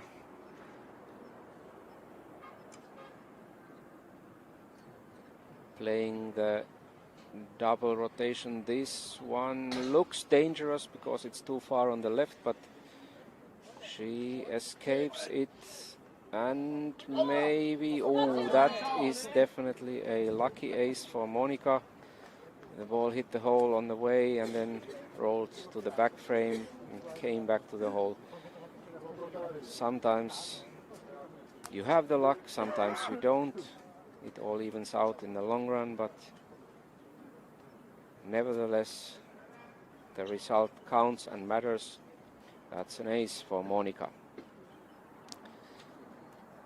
The first group of the women's final already reaching lane 17, Julia Koritina.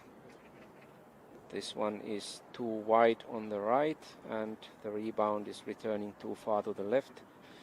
17 is a very tricky but honest lane. You have to hit a really good shot, right line and a good pace in order to make the ace on this one. Simple but still tough. We will for sure see plenty of attempts later on, and for sure we will also see a couple of aces.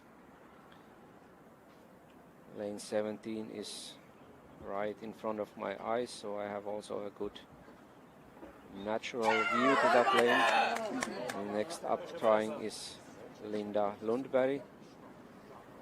When we go again back to the aerial view over the beautiful mini golf course and the beautiful mini golf center of Invengo International Mini Golf here in Zhoushuang. In the background you can see the players' camp tents where players can spend their breaks. But now it's Linda on lane 17. Let's see if she can make it better than Julia. Also looks wide on the right and is having a bit too much pace for that line, so no chance, and a 2 for Linda as well on lane 17.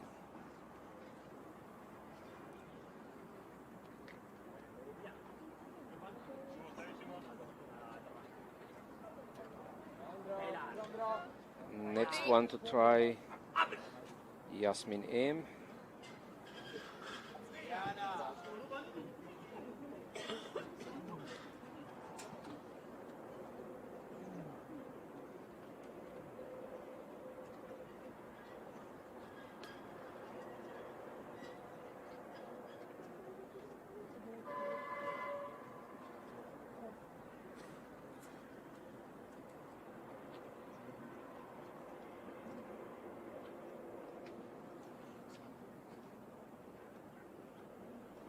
It is more to the middle than the previous 2 shots, but still, as you can see, a little bit too wide, opening too much in the back and missing on the left side.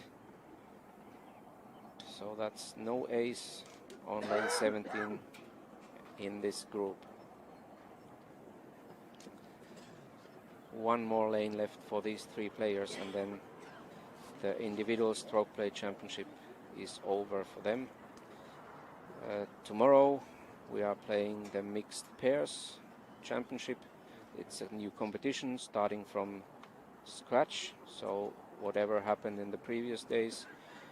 When we see here Jennifer Göransson acing the 14 with a straight rebound. The mixed pairs championship is a new format on international level, played for the first time in World Championships.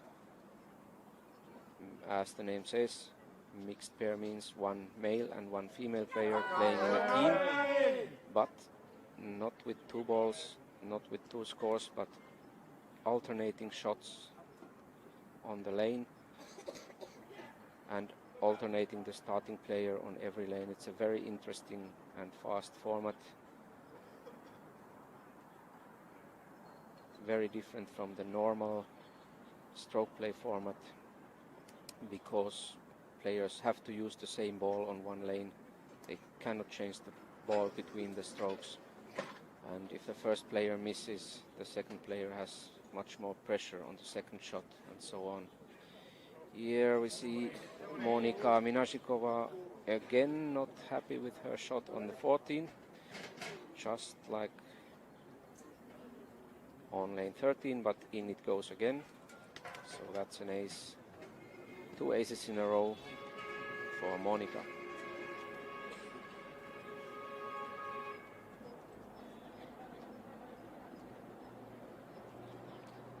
Last lane, lane 18, and Linda Lundberg in action.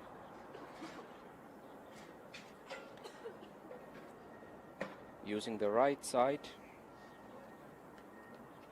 The strategy here is very similar to lane number 4. As I said, the distance to the obstacle is quite long, and very often players feel more comfortable when they can use one of the side frames to hit a certain spot only about 2 meters away, instead of having to make an 8-9 meter shot straight.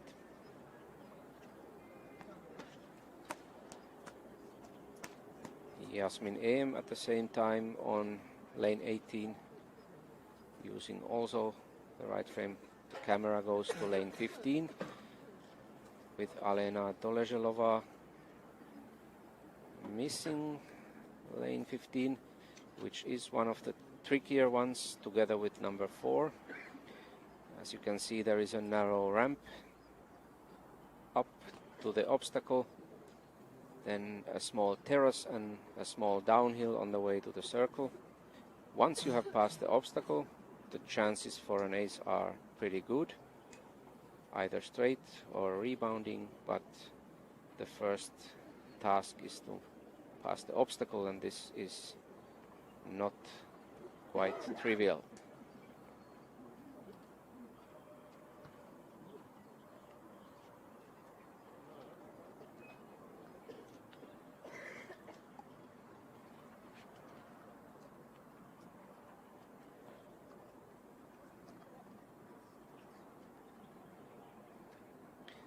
second shot for Alena, looking clearly better, but touching the right side of the exit and changing the line of the ball, so there is no chance for a straight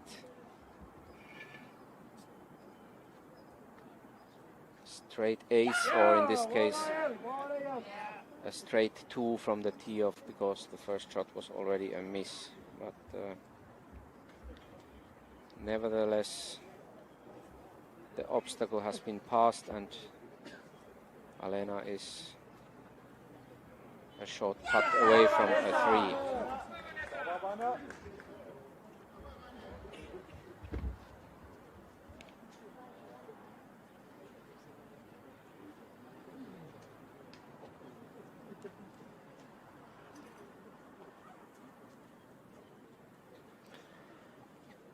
Lane 14, next up Vanessa Poika. Here we can see the 3-frame variant, passing the hole on the right side and coming back perfectly for a rebound ace by Vanessa Poika.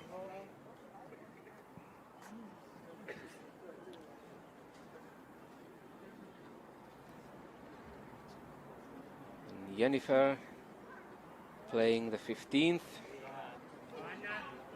Passing the obstacle safely.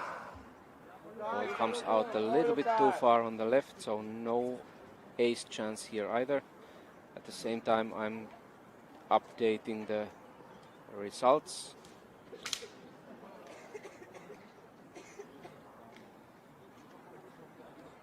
And we'll hopefully be able to tell you the standings. Yes, the men's leading group has completed 5 lanes on the concrete.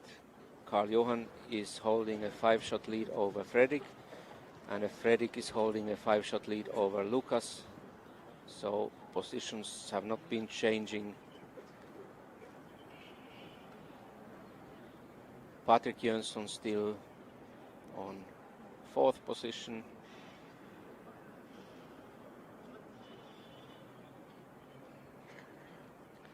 And let's take a look to the women's competition. Here we have Stephanie Blenderman really having already a pretty safe lead. Currently Vanessa Poika is second, tied with Melanie Hammerschmidt and Marielle Svensson. And Karin Heschel is still all in the mix, so it's all open for silver and bronze medals. Steffi seems to be safely on the way to her gold medal, but let's wait till the end before we confirm anything too early. Here we have Stephanie playing the 13. Oh, that was not a good one. The ball's touching the right frame before entering the second hill. It's completely destroying the planned line, but the ball stays safely in the circle, so no big damage done, and Steffi can putt for a 2.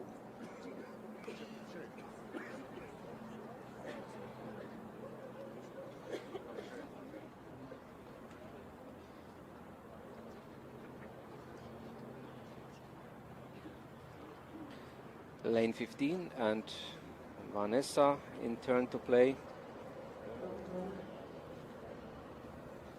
Concentrating very carefully, especially carefully as the players don't want to miss the obstacles, because that causes them to play again from the tee-off area. So the first task is always to pass the obstacle safely, and after that hopefully go for the perfect line for an ace.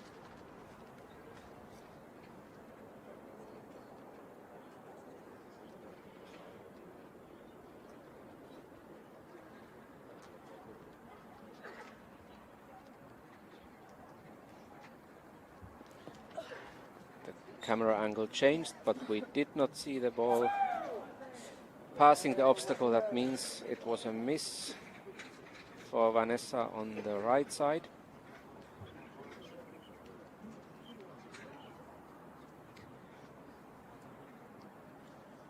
Back to the position, doing the concentration, the standard maneuver, standard moves, from time to time trying to reproduce the perfect shot.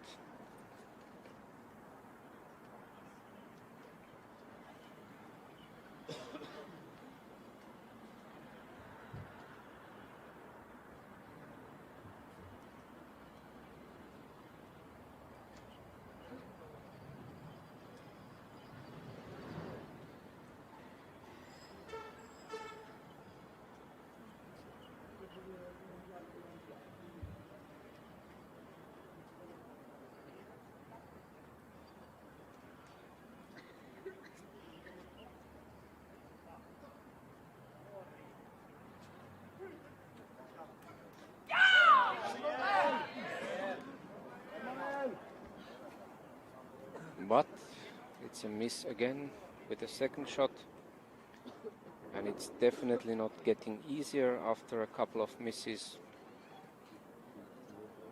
The thoughts, or there is a danger of having negative thoughts after a couple of misses. Here we go to lane number 16, our first pictures from that lane. It's another kind of angle, a bit similar to lane number 9, but the obstacle is much closer and the entrance is smaller, and the way after the obstacle, the way to the hole, is longer than on lane 9. So that's why usually the lane 16 is tougher to ace, but here in Zhouzhuang it's unusually good ace lane, number 16. Here we saw Karin Heschel acing lane 14.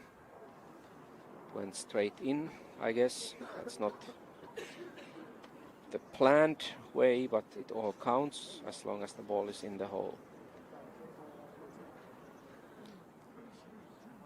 Monika Minazhikova on lane 16, giving it a next go.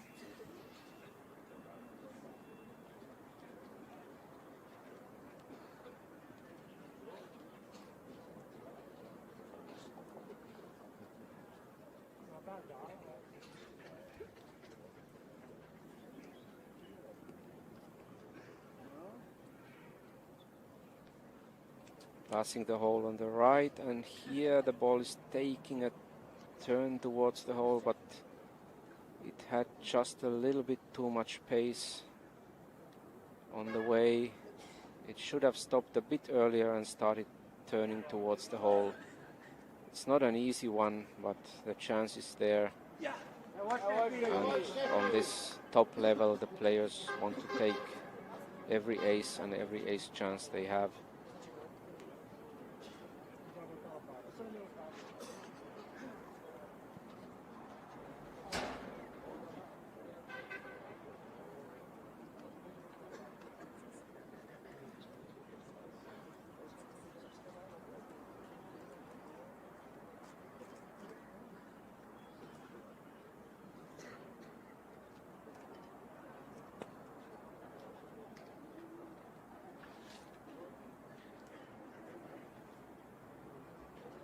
Lane number 9, back in the men's competition, Dan Trulson missing it and not looking quite happy.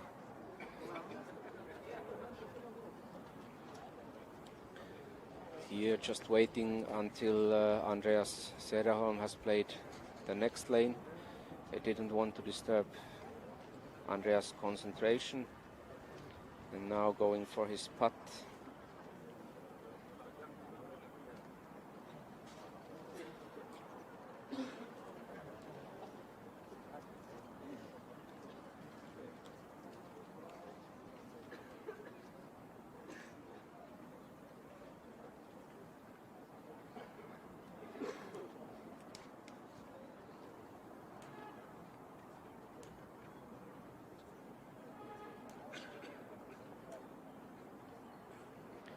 Dan seems to have some problems with placing his ball on the repositioning line at the same time. I can tell you from the live pictures or my natural view that Melanie Hammerschmidt is playing lane number 15 in the women's competition. A very good shot, as you can hear the crowds cheering. A very good shot and a solid ace that is lifting her at the moment to the second position. So it looks like we have a chance for 1-2 Germany at the moment. Alena Doleželová on lane 17. Now we see the first ace on the 17 after a few misses in the first group. Nicely passing the hole at about 5 to 10 centimeters distance, having exactly the right pace to turn in after the rebound. We go to lane 12, Beat Wattenweiler, Switzerland. Passing the hole on the left, going for the rebound. Is it turning in? It is turning in, but a bit too late. Just a bit too far off the back.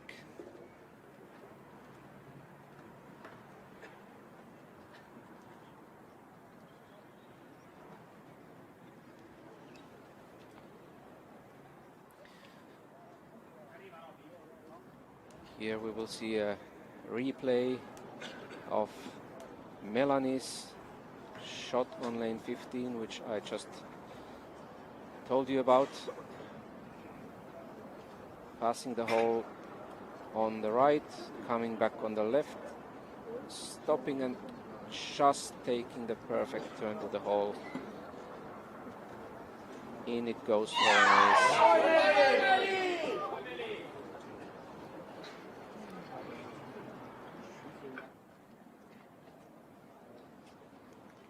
Lane 12, Alexander Dahlstedt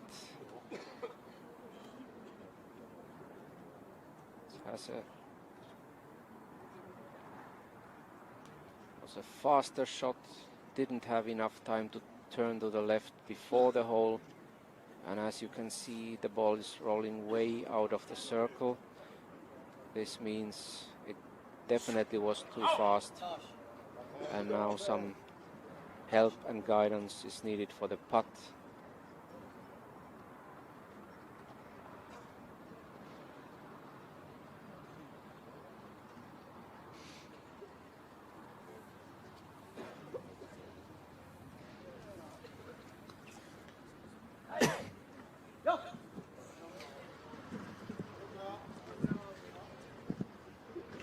While Alex is making his putt on 12, I can tell you that on 15, the women's leading group, Marielle Svensson, had problems. She missed a couple of shots. And it looks like she dropped 2 shots, made a 4, and is definitely dropping back from the tied second position.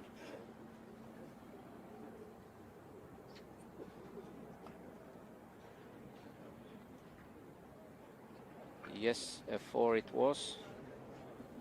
And that means Melanie Hammerschmidt is at the moment alone on the second place. Here she's playing already lane 16. Line looking also pretty good, but just slipping off on the left. And that should not be enough for a second chance. No, it isn't. That's a 2 for Melanie on lane 16.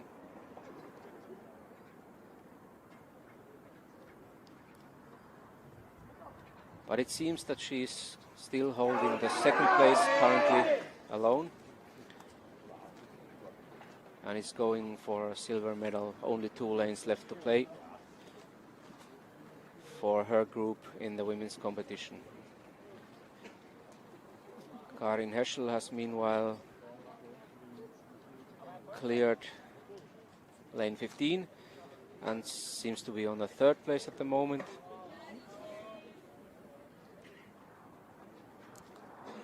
Right now Steffi Blenderman, you can see in the background, playing lane 15, and in the style of true champion, I dare to say. She passes the obstacle with the first shot. The ball lifts off on the right side, still moving slowly but surely, just stopping at the edge of the hole, but a safe 2 for Steffi on the lane 15. That means she has a 7-shot lead still over Melanie after 15 lanes. Only 3 more lanes to play for them. Lane 16. No, lane 14, of course, excuse me, and Manfred Lindmeier from Austria showing us how it should be made on this one. Next group has arrived to the very last lane.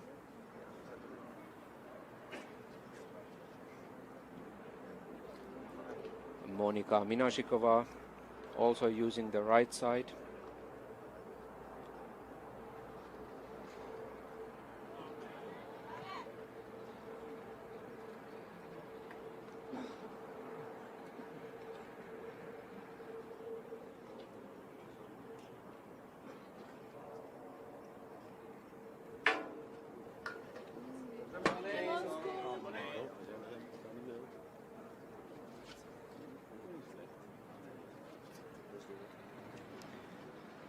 And she makes it safely.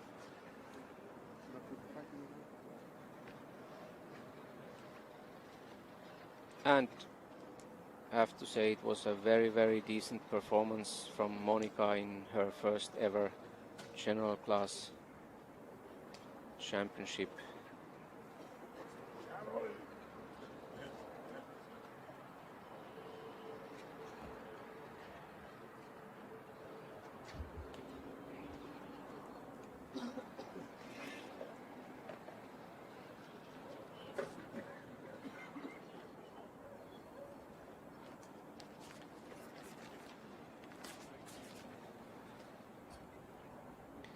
We go to the men's leading group. Karl-Johan Rühner playing on lane 8, one of the difficult lanes, but nothing is too difficult for the master himself.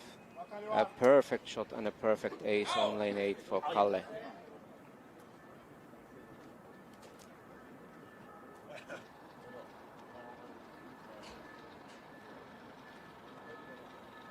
That ace gives Kalle a 6-shot lead over Fredrik at the moment. As we could see on the mobile scoreboard, 191 to 197 after 8 lanes of the concrete. 10 lanes to play for these gentlemen. Lucas is still holding steadily the 3rd position, being 7 shots ahead of Patrick Jönsson and Marcel Nowak and Mario Dango. So it looks like the leading trio is holding their positions and going for the medals. We will see in which order they will stand on the podium later tonight in the medal ceremony.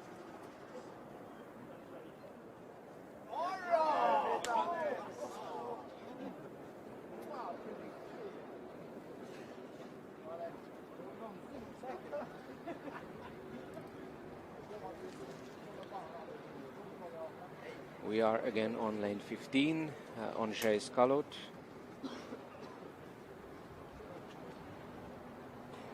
Very smoothly, but also touching the right side in the exit and going to the left, too far to the left. No ace, but a safe 2 for Andrzej. At the same time, Melanie Hammerschmidt playing on lane 17.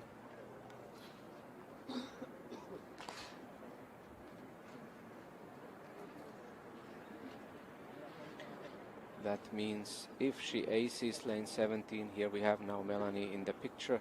If she aces this one, that will give her a guarantee of a silver medal. A bit too wide and for that line also a bit too fast. This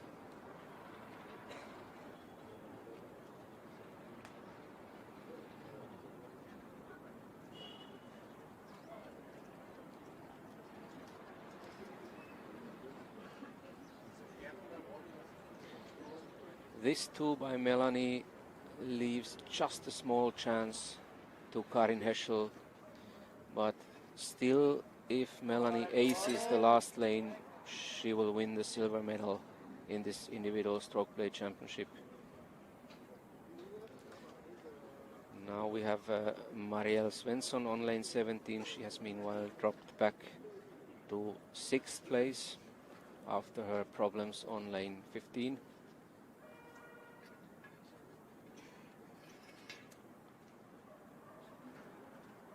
An ace here on the 17th would bring her to tight 4th.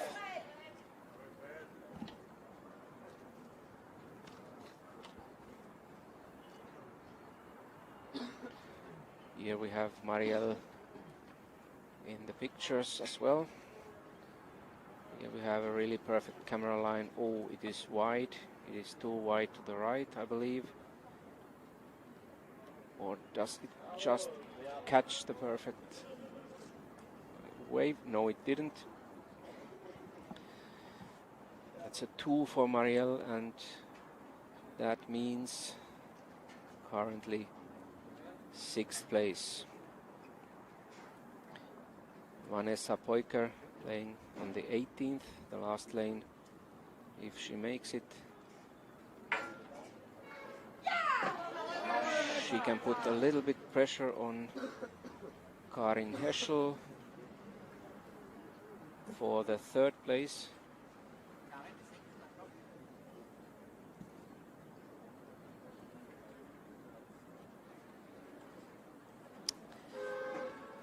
Karin is going to play lane 17 right now, while the pictures are on lane 10. We have Patrick Jönsson here.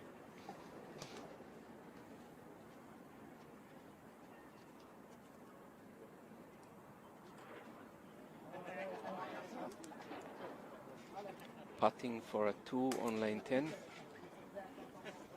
And at the same time I can tell you that Karin misses her first shot on lane 17. I hope the cameras will now go to lane 17, because that's where the action in the women's competition is happening right now. Here we are, thank you very much. Karin really missed her first shot. She hit the obstacle. Shot number 2 coming up. This looks much better. We will see if it has enough pace for a 2. No, it doesn't. So if I'm not mistaken, that will be a 3 for Karin Heschel, and that surely means that the bronze medal is still completely open.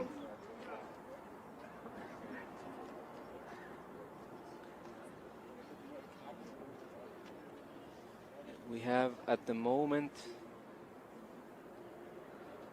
Vanessa Poiker and Anna Bandera both at 225.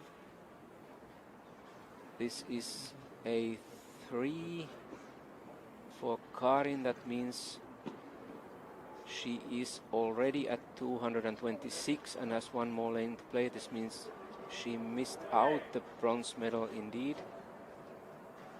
just as has Marielle Svensson already done. We will have in the women's category a sudden death playoff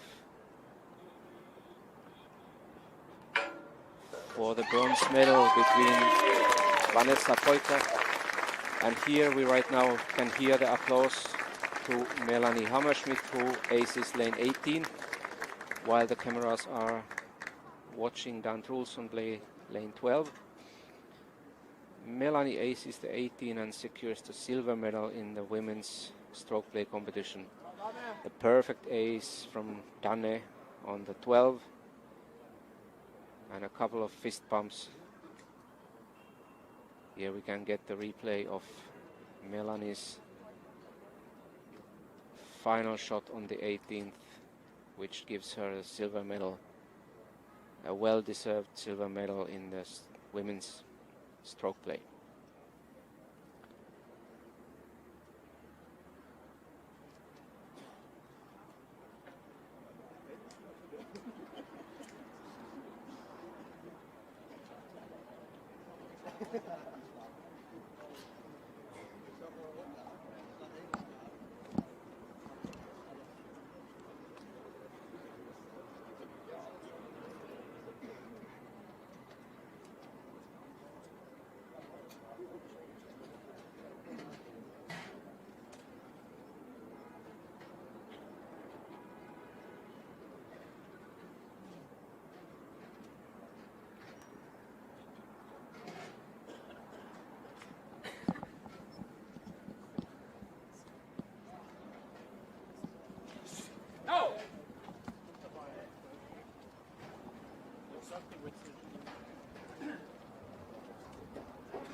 And we are back in action again on lane 18, where the drama continues for Marielle Svensson. She has had a really hard time on this concrete round, losing the medal chances on lane 15. But it's still a decent total performance.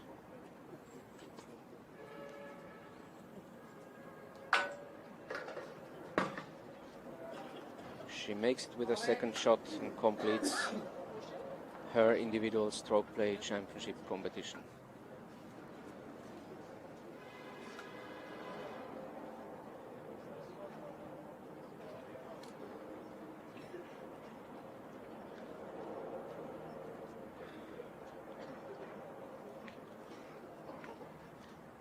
Next up on lane 18 is Karin Heschel, but as we stated after lane 17, she cannot reach the medals anymore. There will definitely be a playoff for the bronze medal between Vanessa and Anna.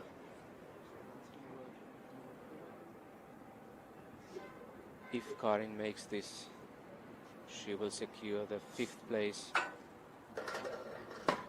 And she does so. This means Karin Heschel takes the 5th place and Marielle Svensson takes the 6th place.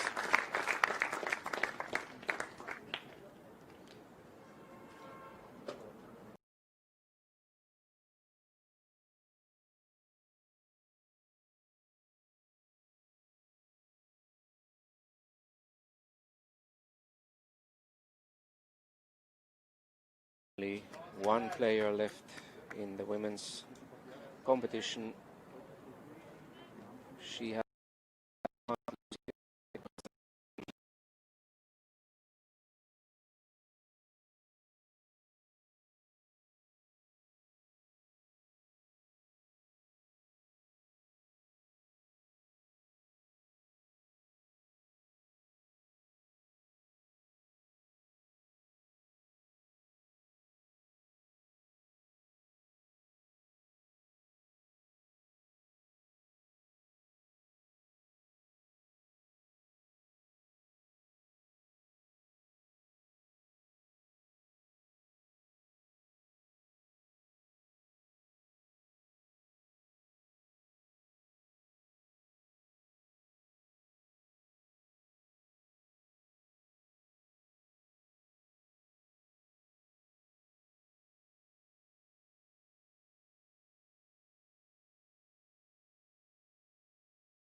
Robert Westenthaler with a solid ace, just like his teammate Manfred Lindmeier a bit earlier.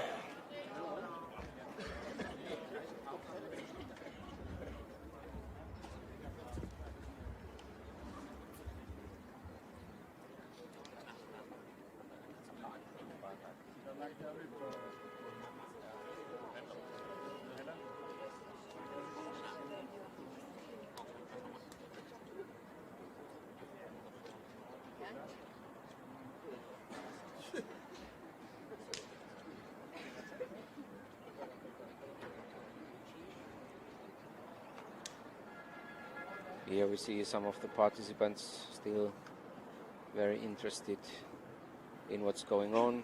We have Keiichi from Japan here, Marko and Mirva from Finland following the action behind the fence.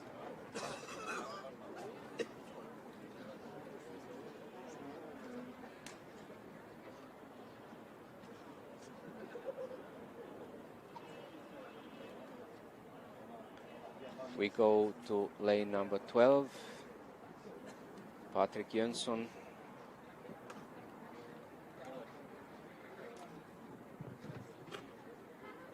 Slowly, but we do not yet have a full result.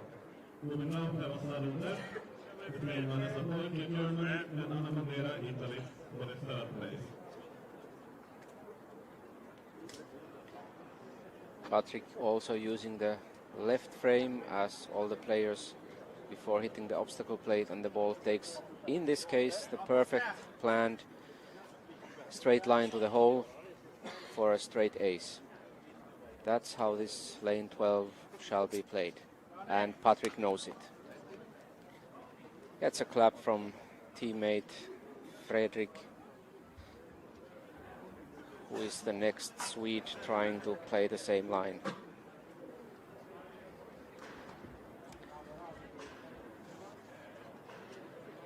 We go to lane 15 and we have Andreas Sederholm.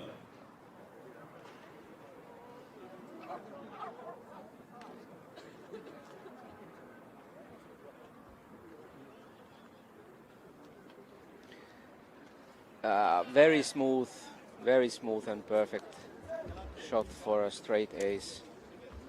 No problem at all. Andreas was struggling a little bit on the first concrete round of the day this morning. He started the team competition as a substitute in Team Sweden. He was substituted in for today's last round, and he had a tough time on the first half of the round, but he managed to pull it back and secured also his own place in the super final next to the gold medal for the Swedish team as well. Here on 15, a perfect rebound ace from Sasha Spreyer, passing on the left and rebounding straight to the hole without any detours.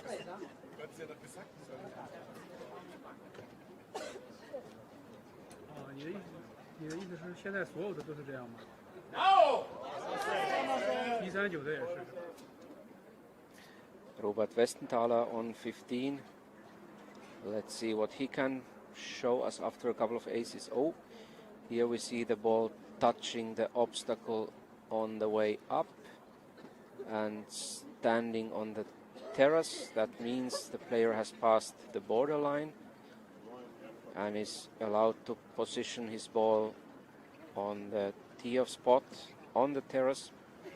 This is a standard position. That means the players have practiced this putt several times, but still the road to the hole is long. Let's see what Vesti is opting for.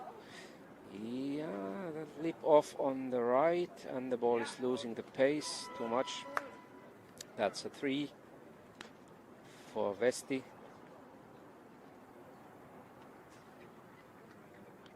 Unfortunate, but it happens.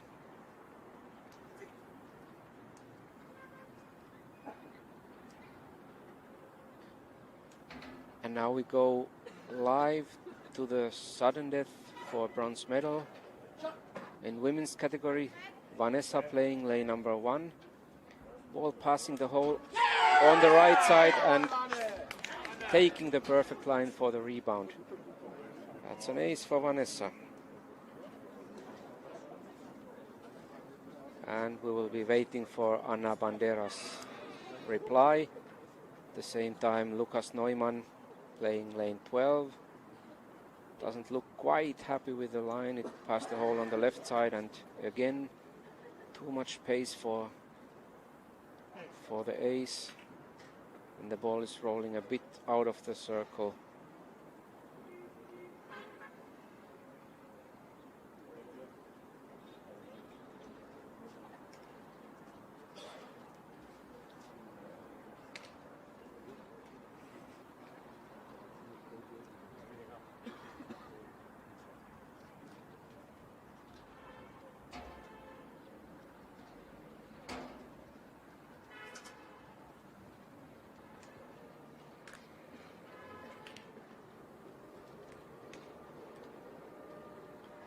Lucas is preparing for his putt at the same time. Anna is playing her shot in the sudden death. And by the reactions of the Italian crowd, we can see that also Anna aces the lane number 1.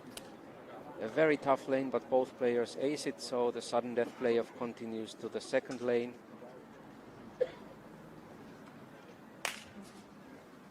Vanessa had a short grip on the bronze medal, but Anna countered, and on we go. Meanwhile, it's getting a little bit dark here, and the floodlights have been switched on so that we can finish the play in due time, in proper conditions today. Lane 12 and Fredrik Persson in action. Let's see if he finds the same line than Patrick Jönsson just before. Missing on the way.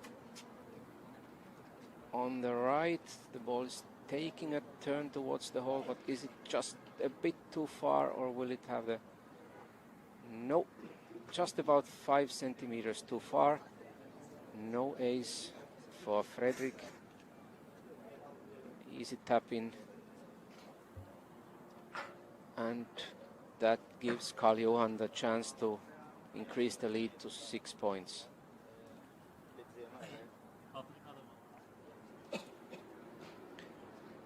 Marcel Noack on lane 14.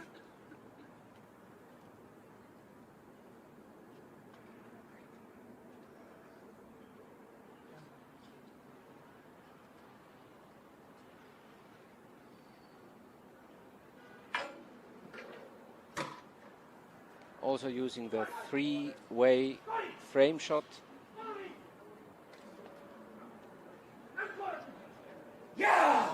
And in we go after a short detour. He seems to think that the shot was actually better than the result. Well, the result at the end is okay, but the line, the way to the hole was not quite exactly what Marcel was wanting. But as we have said earlier, end is good, all is good.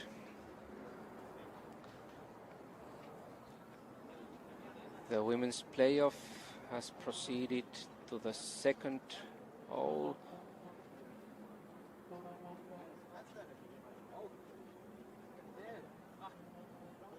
And we didn't hear any cheers from the Italian crowd. I would assume that Anna didn't ace it, which would leave Vanessa a chance. When we see here Simon Juncker playing lane number 15.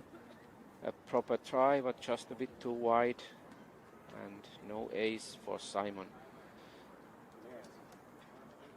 Simon's been losing ground a little bit, but still within a chance of a top 10 finish, and that would be a really, really excellent achievement for the Danish player.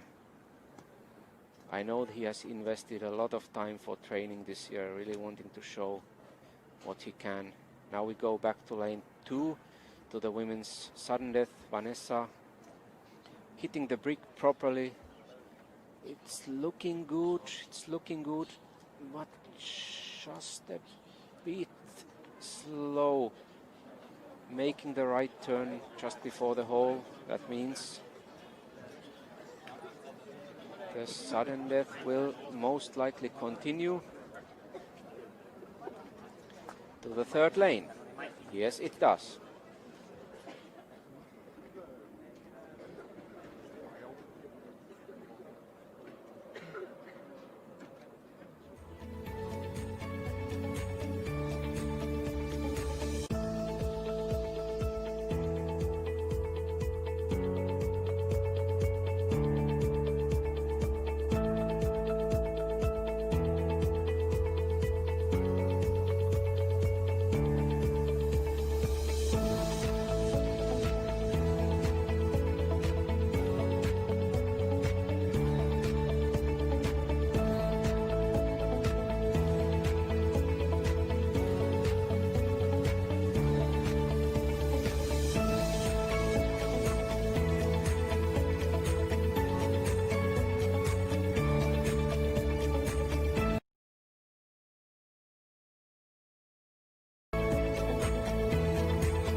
are back in Zhouchuang. Marcel Noack on lane 15. At the same time, the women's bronze playoff is proceeding to 4th lane. Both players aced lane 3.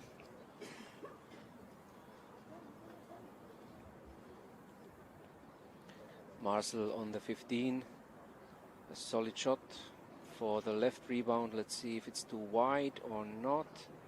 The pace is good and just a bit too far, and you can see that he thought it was pretty good. Just unlucky there. Really could have gone in as well.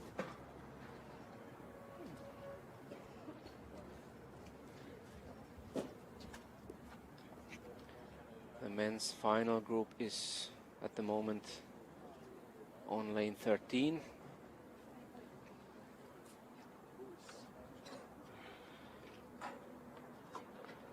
Still not many changes there. Karl-Johan leading by 5 over Fredrik.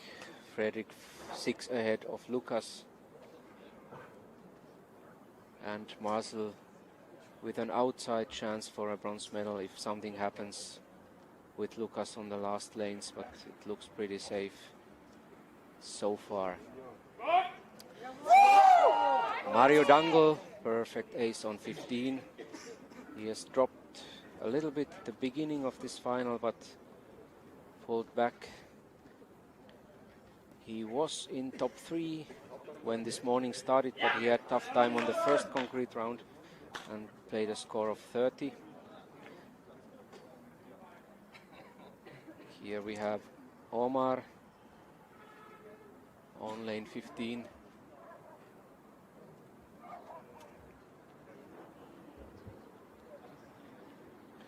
No problem. Past the obstacle.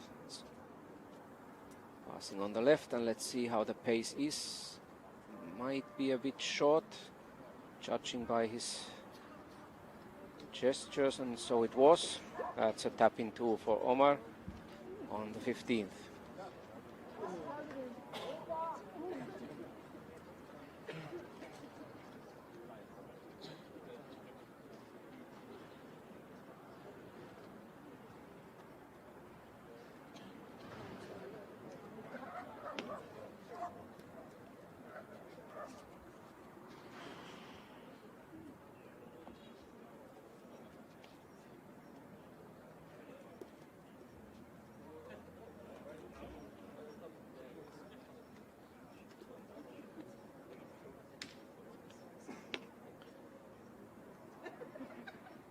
Patrik Jönsson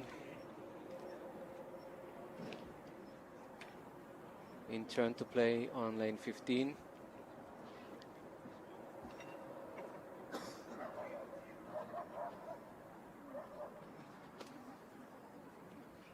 Currently on 5th position, but even with an ace on this one, he will be 2 after Marcel. So it looks like the medals have definitely gone. And it also touches the right edge on the way up and is stopping on the terrace. So Patrik will have to make this putt for a 2. Will not be an easy one. We had earlier Robert Westenthaler up there. He didn't make it. Let's see. Patrik goes for the left rebound.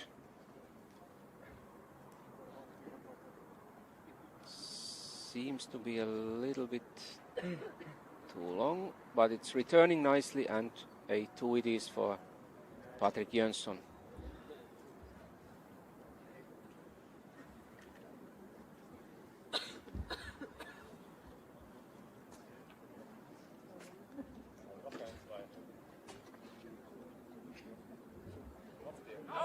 The leading group. Karl-Johan is playing lane 13. At the same time, I hear Marcel acing the 16 and adding a little bit more pressure on Lucas. Neumann on the 3rd position. And Kalle aces 13 in a sovereign way. That gives him another point against Fredrik.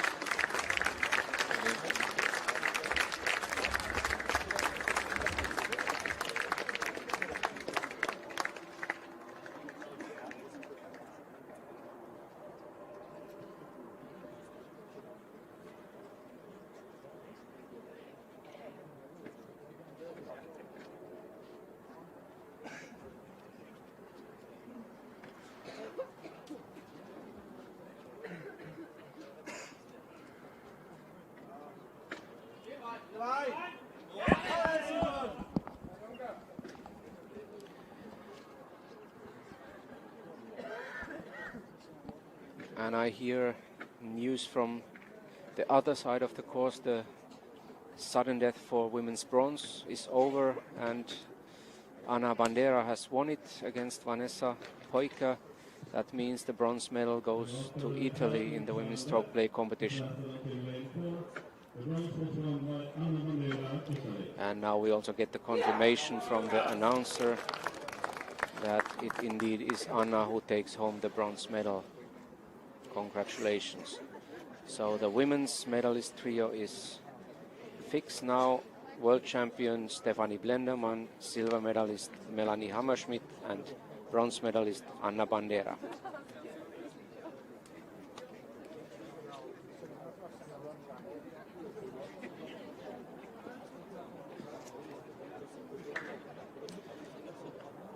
Leading group on 14 right now.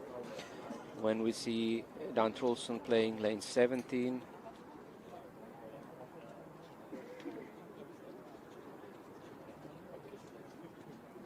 This also looks a bit wide, far to the right. Still has a chance to catch the right line, but no, few centimeter missing from that. Fredrik aces the 14 at the same time.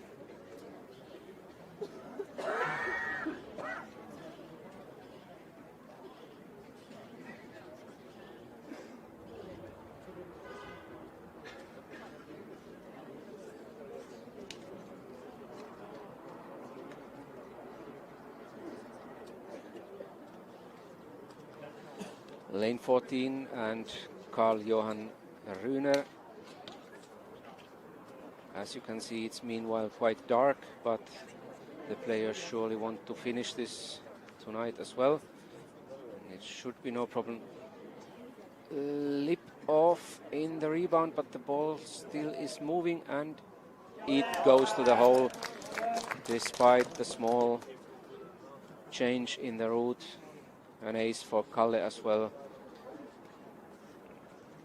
Back to 17, and Marcel making his last attempts to add pressure on Lucas and to grab the bronze. A good line, maybe just a bit too close to the hole. Yes, it was. Ball is still moving, and it is just about enough. Went in after all.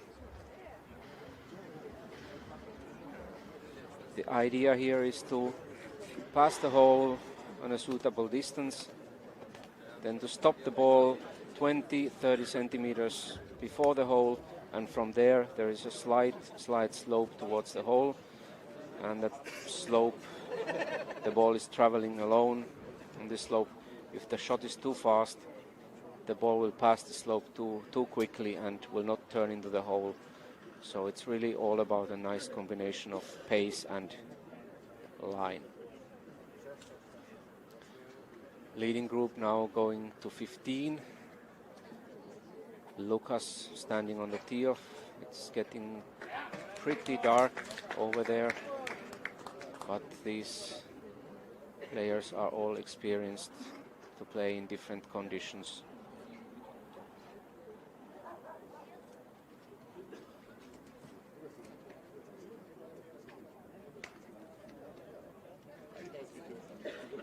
Lane 17 and Mario Dango.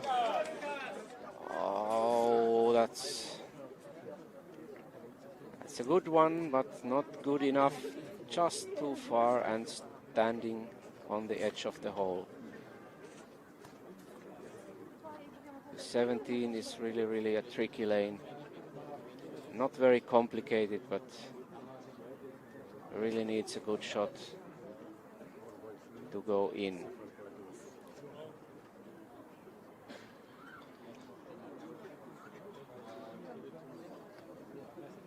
Lucas has cleared lane 15 in the meantime. Fredrik now standing on the tee off.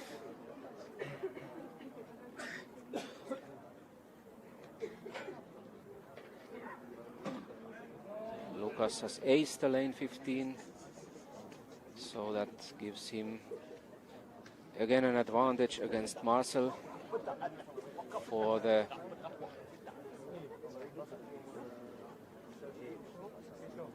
bronze medal.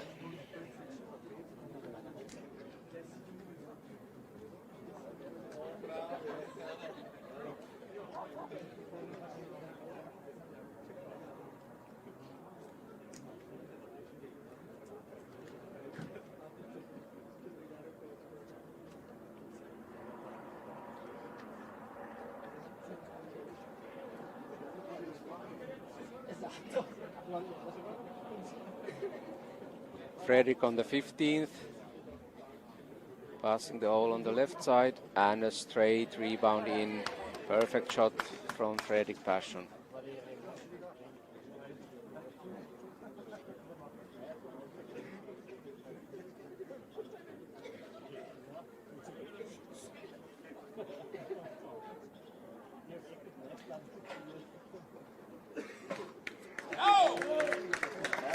Marcel acing the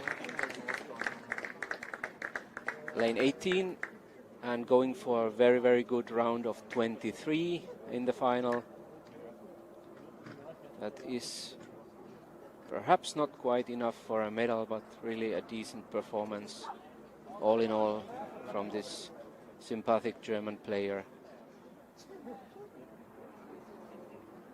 Patrik Jönsson on 17th. Nice one. Passing the hole quite close, but the Swedish team is using a bit faster ball here, which is rebounding more and thus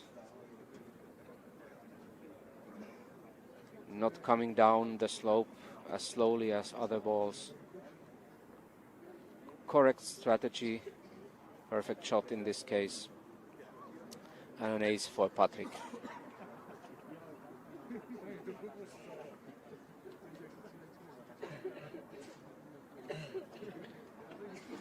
Karl-Johan has also managed to ace lane 15 in the meantime, so no changes in the top three. Lucas going for the 16 right now. Cameras are on 18. Mario Dangle here, you see him using the left side. We have seen other players using the right side at the moment earlier. Left side for Mario, and a nice ace, his best international championship performance so far. Well deserved, congratulations Mario. It ends with a tied 5th place together with Patrik Jönsson if Patrik aces the last lane as well. Lucas putting on the 16.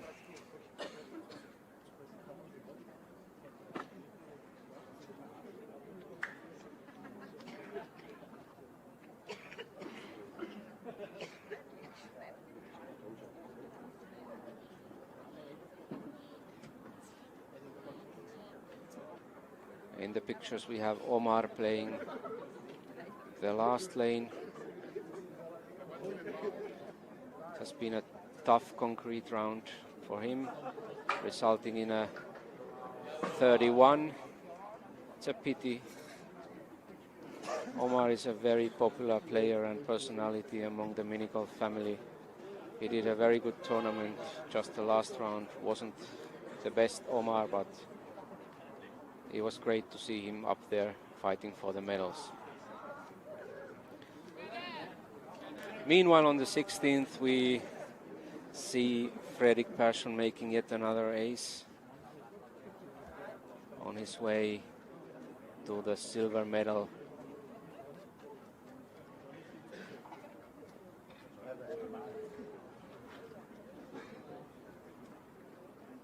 Patrick Jönsson on lane 18, completing his stroke play championship in a very proper way.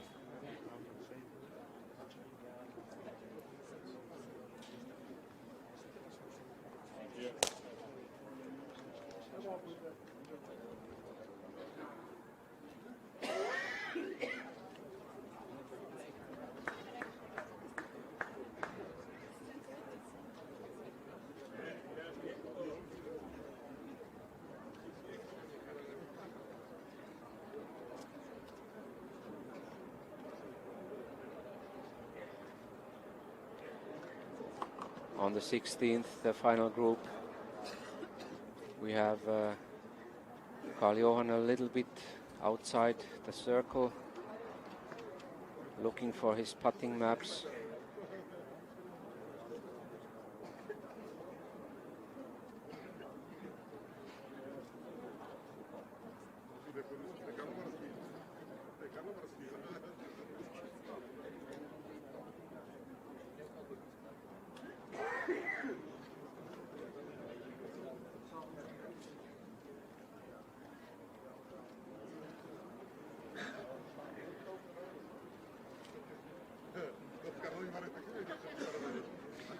Now we also have the cameras on 16. Karl-Johan going for his putt and solidly in. That was not an easy position. These are the positions where players have not practiced the putts. They have to rely on the maps that the team has. And of course, the putt from that distance is never easy. We go to the 17th. Lukas Neumann.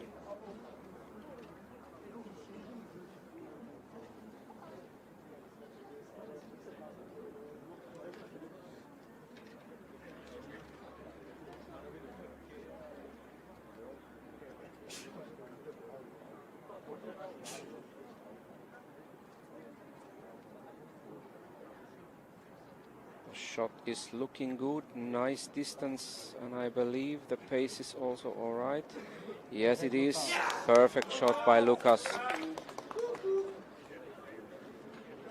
And that gives him almost certainly the bronze medal in the men's stroke play competition. Next up is Fredrik on the 17th.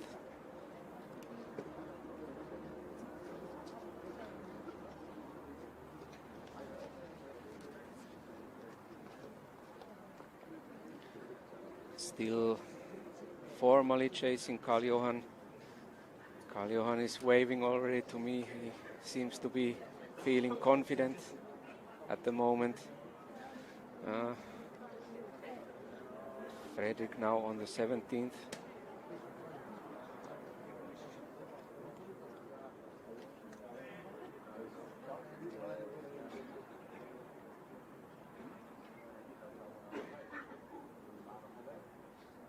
The line is not looking too bad, a bit wide maybe, but with a perfect pace that will be corrected. Yes, indeed, no problem. Perfect shot also from Frede.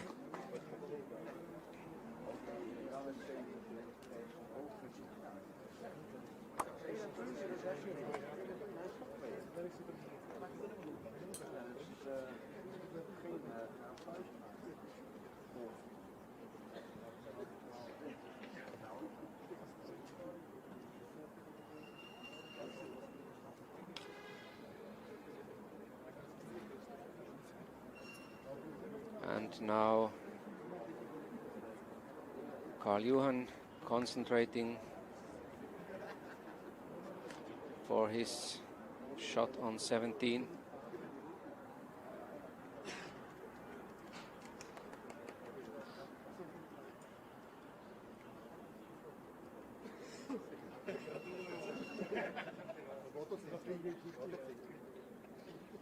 That's wider to the right. I don't think it's gonna make it.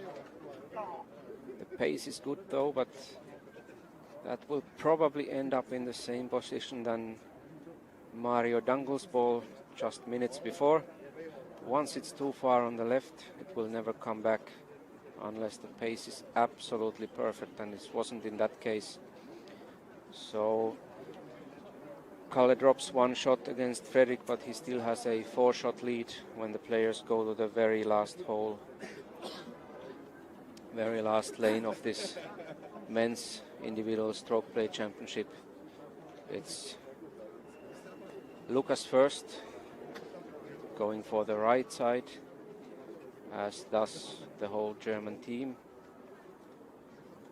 A little bit shadows on the way, but the players have really handled the darkness very well.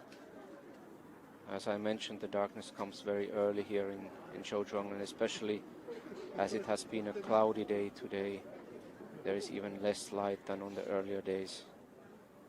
Yesterday, around 5:30, the visibility was still much better.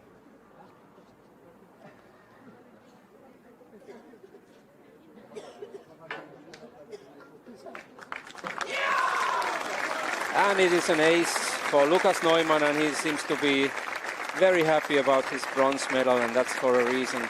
Fantastic tournament and a great performance by the young player from Mainz.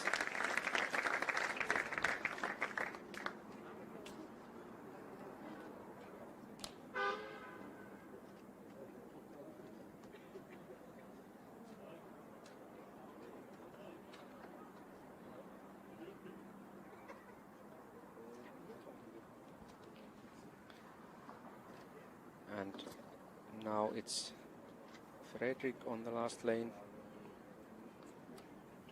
also using the right side. And in it goes, of course.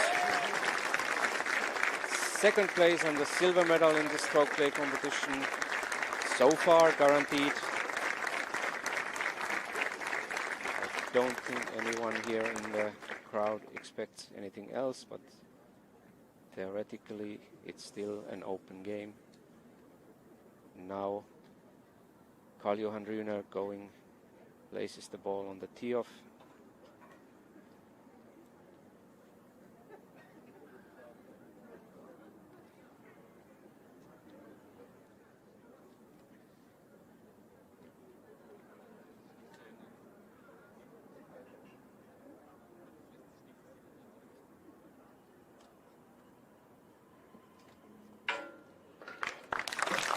And there it is, ace and the gold medal in the individual stroke play to Karl-Johan Rühner, Sweden. Last time Karl-Johan played in the men's national team was 2011 at the home championships in Stockholm. Back then they won the men's team competition. Germany's been dominating ever since. China and the combination of felt and concrete were a challenge enough for Karl-Johan to make a comeback to the national team, and what a day it was. 2 gold medals today for him, 1 with the Swedish team and 1 individually. You can say that the master, the champion, is back. Ladies and gentlemen, this was the individual stroke play finals here in Zhejiang, China. It's been a fantastic day of mini golf. Tomorrow we'll be back for the mixed pairs final, and no doubt we will have as much drama and interesting top mini golf as we had today. Thank you very much for being with us here. See you tomorrow, and goodbye from China.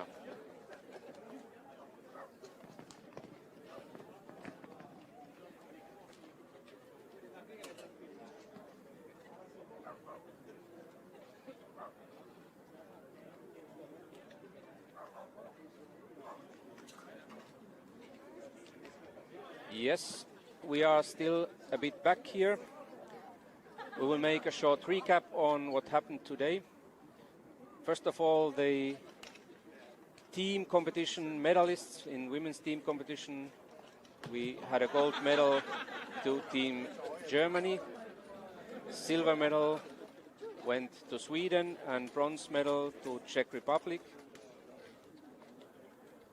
In the men's team competition, as I already mentioned, Swedish team took the gold home after 8 years break, ending the streak of Germany. Germany took home the silver medals, and the bronze medals went to Switzerland.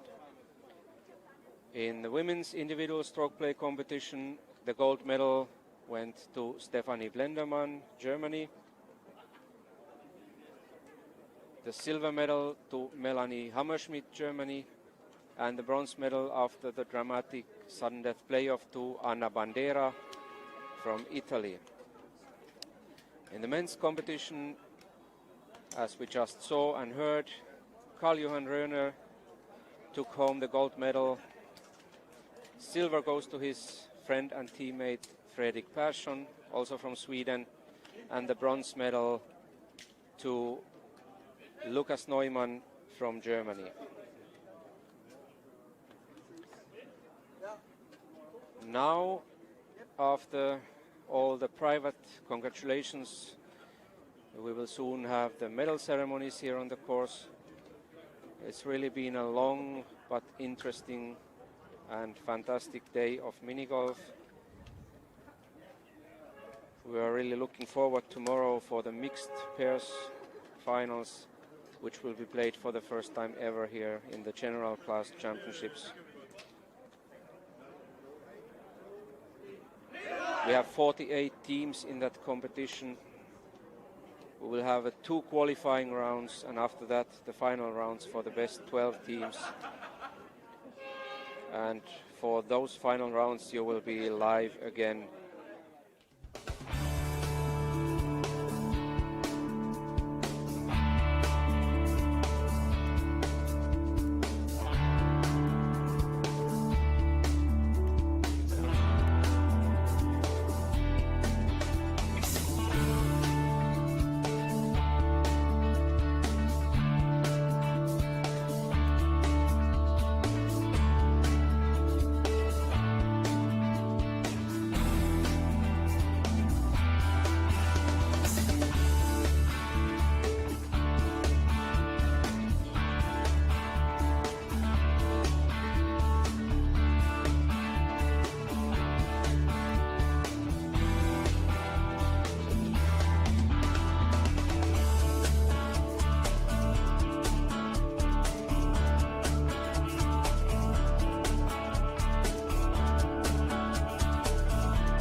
So we are back again here on the course.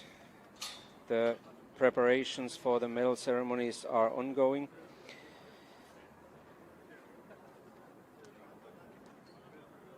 Before the highlights, I was telling you about tomorrow's mixed pairs competition.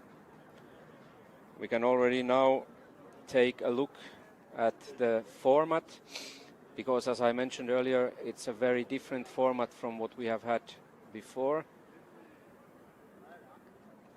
A team consists of 2 players, who, however, are not both playing with their own ball. They are playing as one player, basically.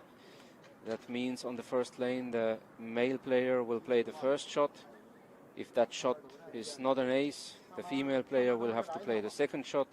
If the ball is still not in the hole, the male player will return to play the third shot, and so on and so on. On the next lane, the starting player is the female player. And again, if she doesn't make the ace, the male player will play the second shot, the female the third shot, and so on. So we have alternating shots on every lane, and we have alternating players starting the lanes. This will be played on 2 times 18 lanes, 1 round on felt and 1 round on concrete. The qualification for the 48 teams is over after these 2 rounds. The total score of the 2 rounds counts for the qualification of the finals. And in the finals, we continue with the scores of the qualifying rounds, as was the case for today's stroke play. The only difference is that we will start on the felt golf course with the finals, as the qualifying rounds start on concrete. This means at the end of the day, every player has played the first shot on every lane once. That means equal conditions to all teams. Players are not able to specialize on certain lanes. So every player must tee off every lane once during that day if they are in the final and are going for the gold.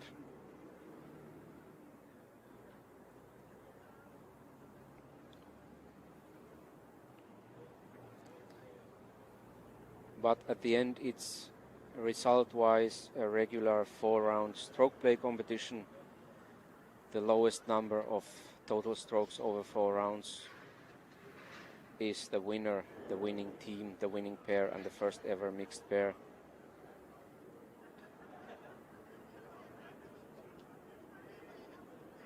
World champions. We are still waiting here for the medal ceremonies to begin. It should be all set. Unfortunately, I don't have a view from my position to the podium, so I cannot tell exactly when it's going to begin. But as I hear from our team, we are quite far from the preparations, or with the preparations. I hope you have enjoyed this few hours of top mini golf so far, especially those who have not followed mini golf live before. No doubt there are many viewers who are active mini golfers. I hope you have enjoyed it as well. I hope I've been able to explain you a little bit about the details of these lanes here in Zhouzhuang and the way they are played. When you return back tomorrow to the screens, you will know much more. You will know what to expect. You can analyze the shots of the players by yourself much better, and that will add to the intensity of the finals, hopefully.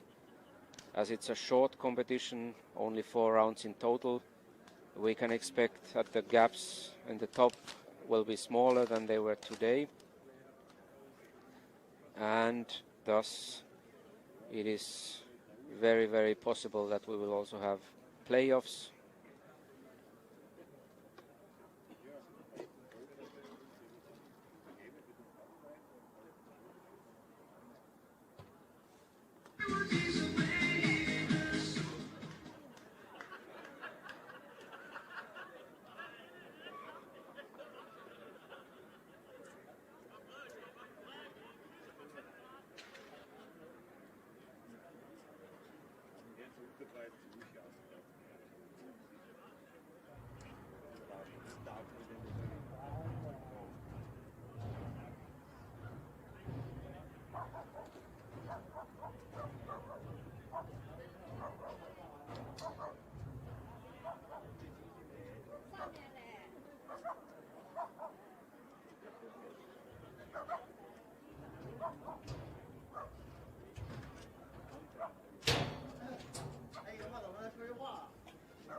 We can also, after taking a short look at the tomorrow's mixed pairs competition, we can already take a look at the match play competition, which will take place on Sunday. Now we also get the picture from the podium, I can see, where the medal ceremony will take place in a couple of minutes.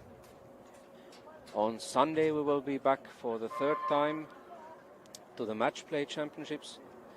Match play on one hand means that we are not counting the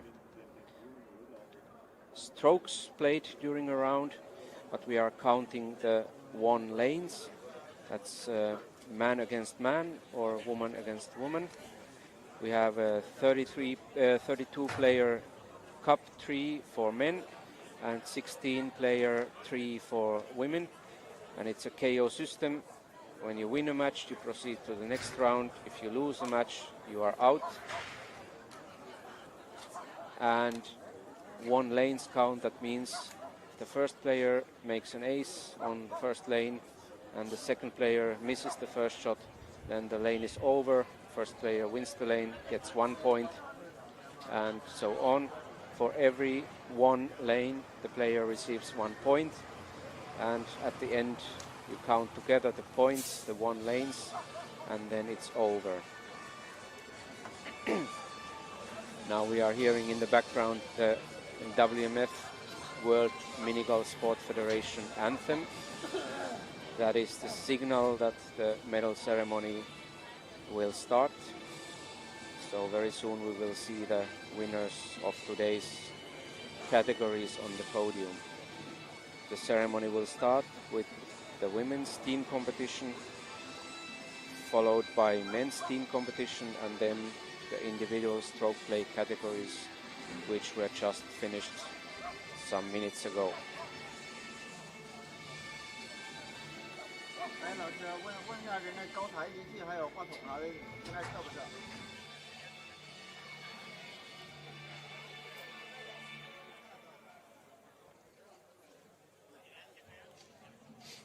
The ceremony will be mastered by the Secretary General of the World Minigolf Sport Federation, Sandra Walker, and we will have to see who are the persons handing over the medals, but no doubt among them will be the president of the WMF, Dr. Gerhard Zimmermann, and also a representative of the local organizing committee. If my sources are correct from earlier today, would be Mr. Frank Hahn. But we will see and inform you then.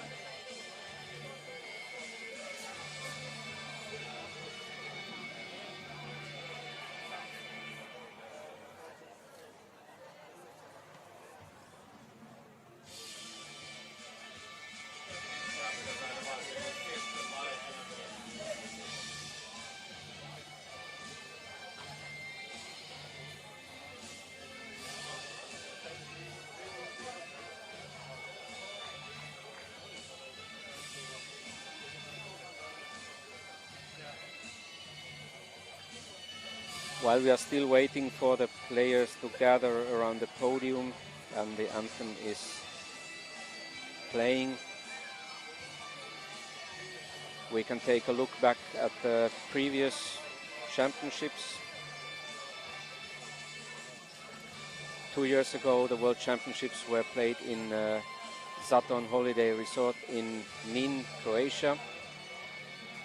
And back there, Germany took home the both gold medals in the team competitions. But now, as the ceremony is going to start, we will concentrate on it and will present you the winners and medalists of the day.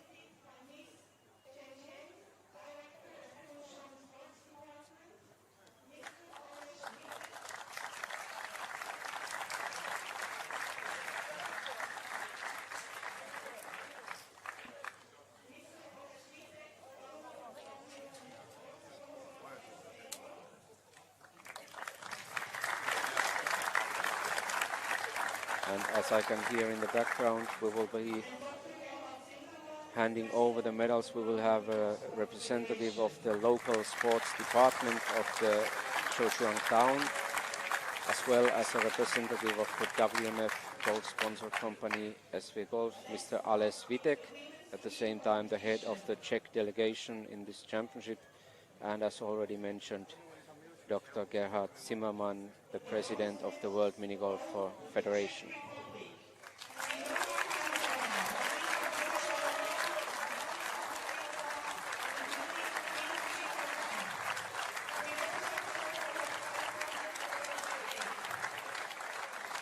And the bronze medalists in the women's team category come from Czech Republic. On the podium, from left to right, the players Simona Handlova, Jana Havlikova, Monika Minazhikova and Alena Dolezelova. Monika and Alena you saw in the finals as well. Now all four ladies are on the podium, together with two coaches from each team, as the habit is here. Adam Dolezalek and Milan Ječniidis on the podium.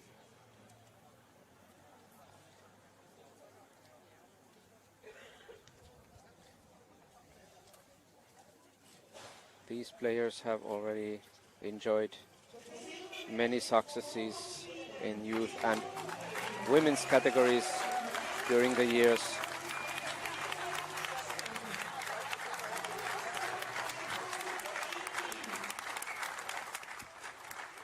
Second place in the silver medal team from Sweden.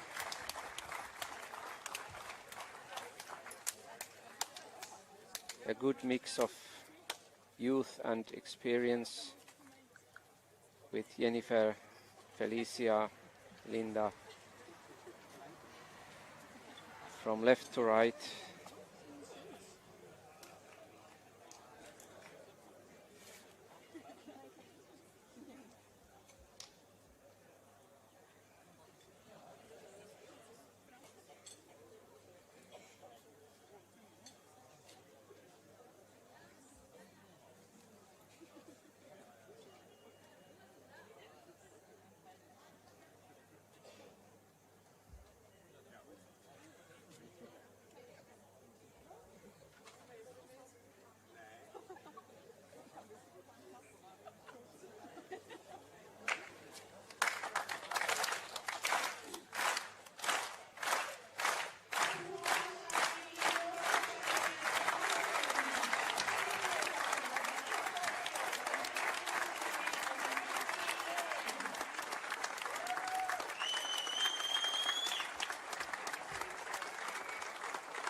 and here we have the winning team from Germany on the podium, receiving their medals from Ales, Gerhard and the representative of the local sports department.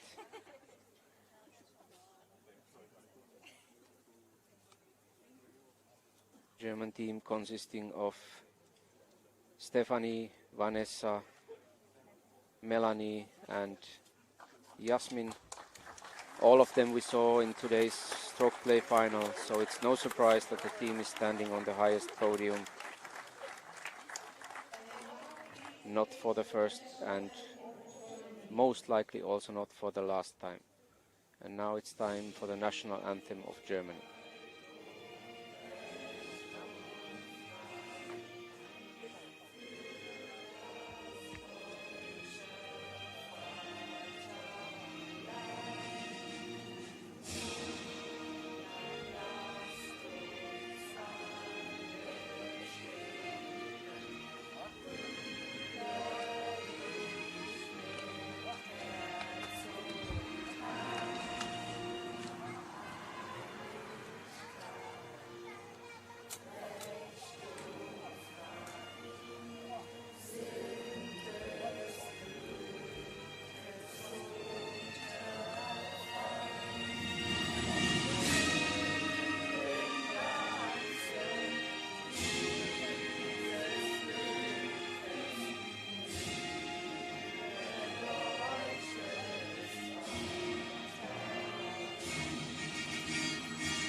That was the German national anthem for the very happy German team, a well-deserved success in the women's team competition.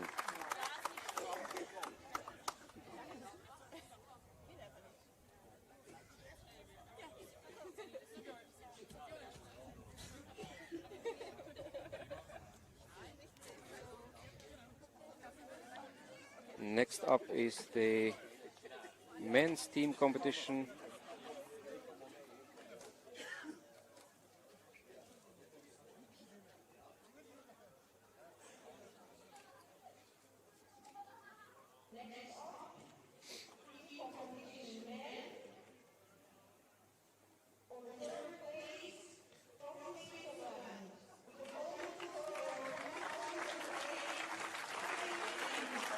The third place team coming from Switzerland.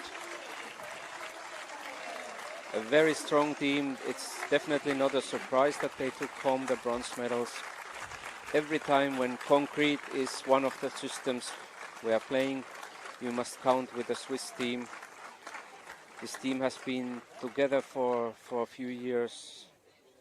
There are not many changes from the last years. One of the experienced players, Raphael Wiedlisbach, took over the head coach position, and it is quite a good start to win the bronze medal in your first tournament as a head coach when it is a world championship.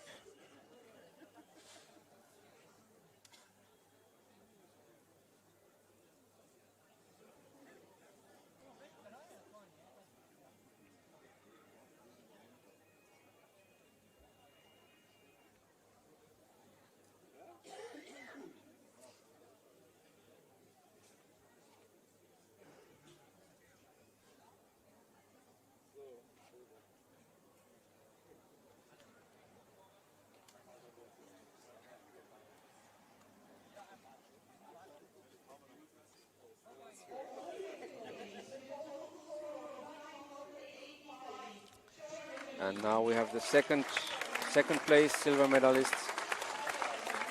The few last times they were the world champions, but now Sweden has come back and taken the gold medal in men's teams after 8 years. After 8 years break, as I mentioned, the last time was in their home championships in Stockholm. And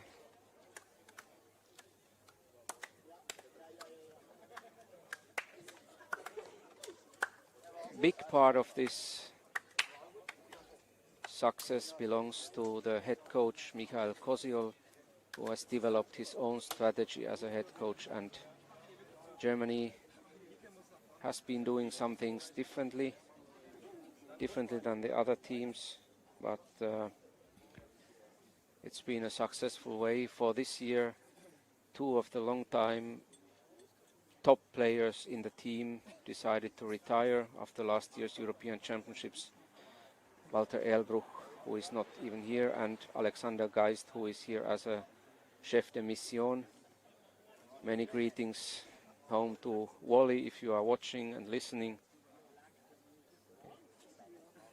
But there are a lot of talents, and I'm sure next time the German team will be tough to beat again. And I hope we will have similar good fights between Sweden, Germany, and also other teams as we had these last 3 days here. But now it's time for the world champions. With the return of the master himself, Karl-Johan Rühner, Sweden is taking back the middle podium, and very, very deservedly the gold medals from this team championship. They made a huge impact already in the first round, playing a team average of 25.0 on the Feldgolf course that gave them a lead of 21 shots against Germany and other rivals. They never gave more than 5-6 shots of that lead away at any stage of the competition. At the end, the margin was a little bit bigger again, but nevertheless, the first round did the job for them and gave the gold for the Swedish team.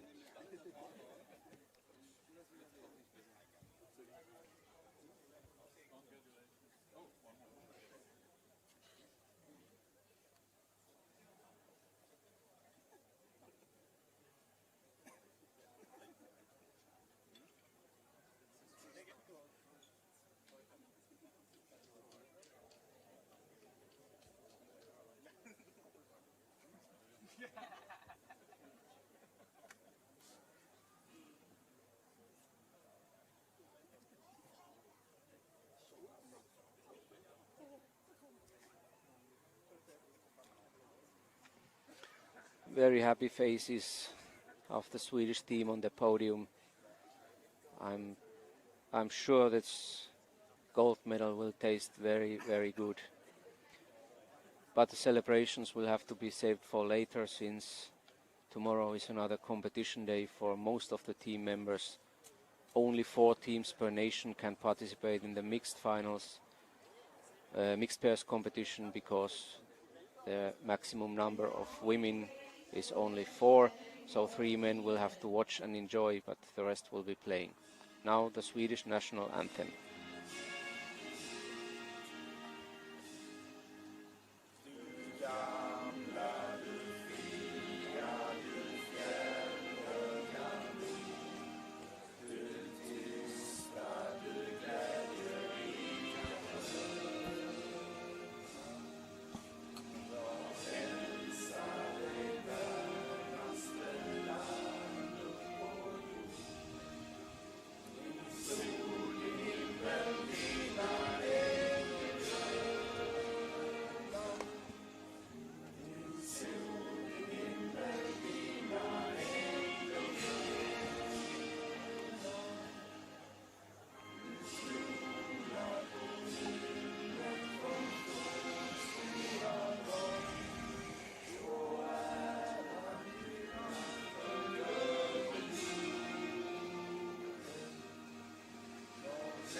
Those were the team's medal ceremonies, and now we will still have the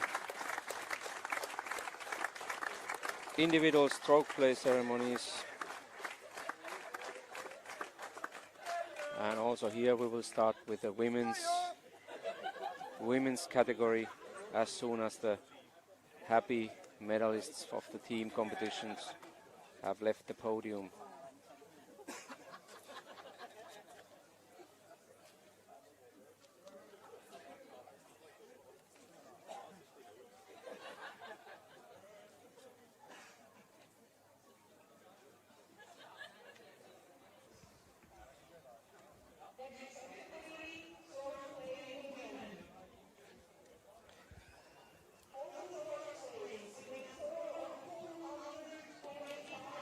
And next up, the women's stroke play. And here the bronze medalist, as we saw or heard after a sudden death playoff, the player from Italy, Anna Bandera.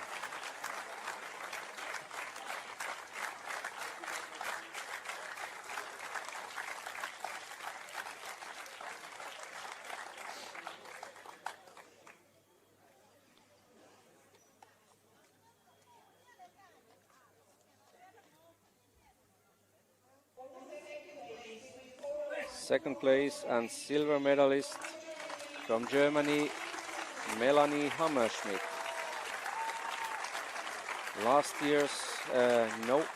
Last time's world champion in stroke play 2 years ago in Zaton.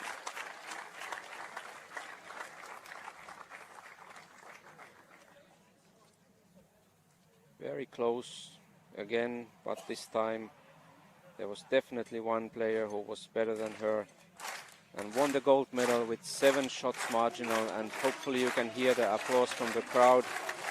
Once again, world champion Stefanie Blendermann.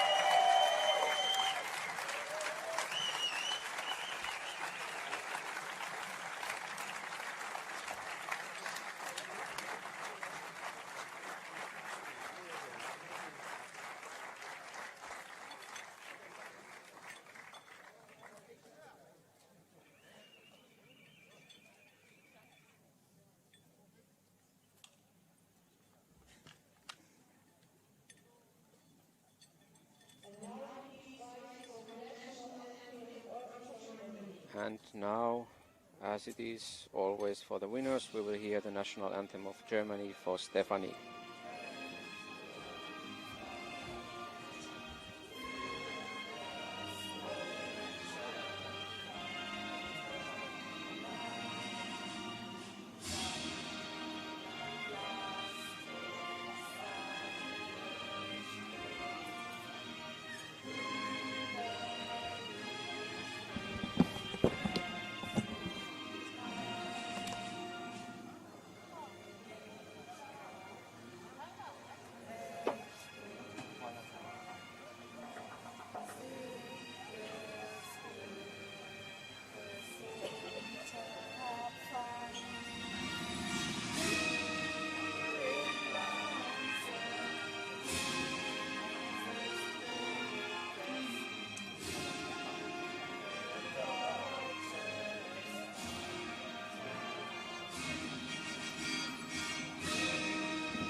And then we have one more category left for the ceremonies tonight. That is the men's stroke play competition. And I'm fairly sure it will be big emotions here once all the medalists are on the podium. But let's start with the third place. That is from Germany, Lukas Neumann.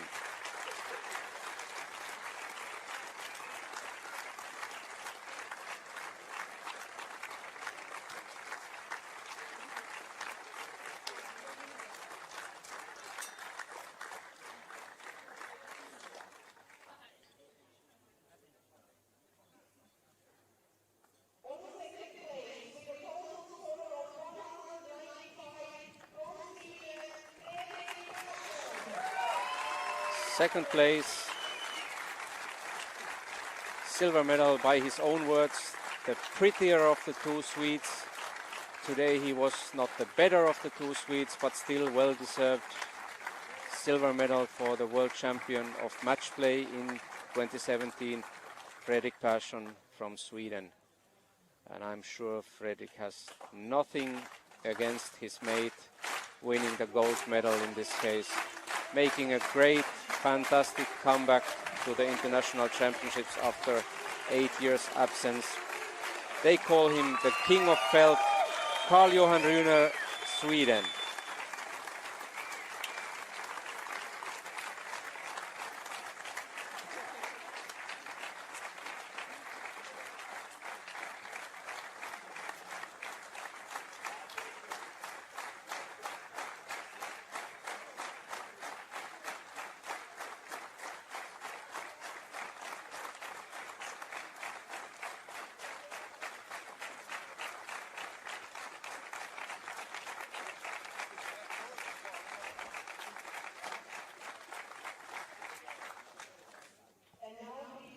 And now for Carl-Johan, the national anthem of Sweden to end up tonight's ceremony.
That was the fourth and last medal ceremony of tonight at the Mini Golf World Championships of General Class 2019 here in Zhoushuang, Kunshan, China. Thank you very much for all of you who spent these few hours of fantastic mini golf today with us, and hoping to see you tomorrow again when we return back for the Mixed Pairs Championship. Thank you for being here with us. See you tomorrow. Good night from China.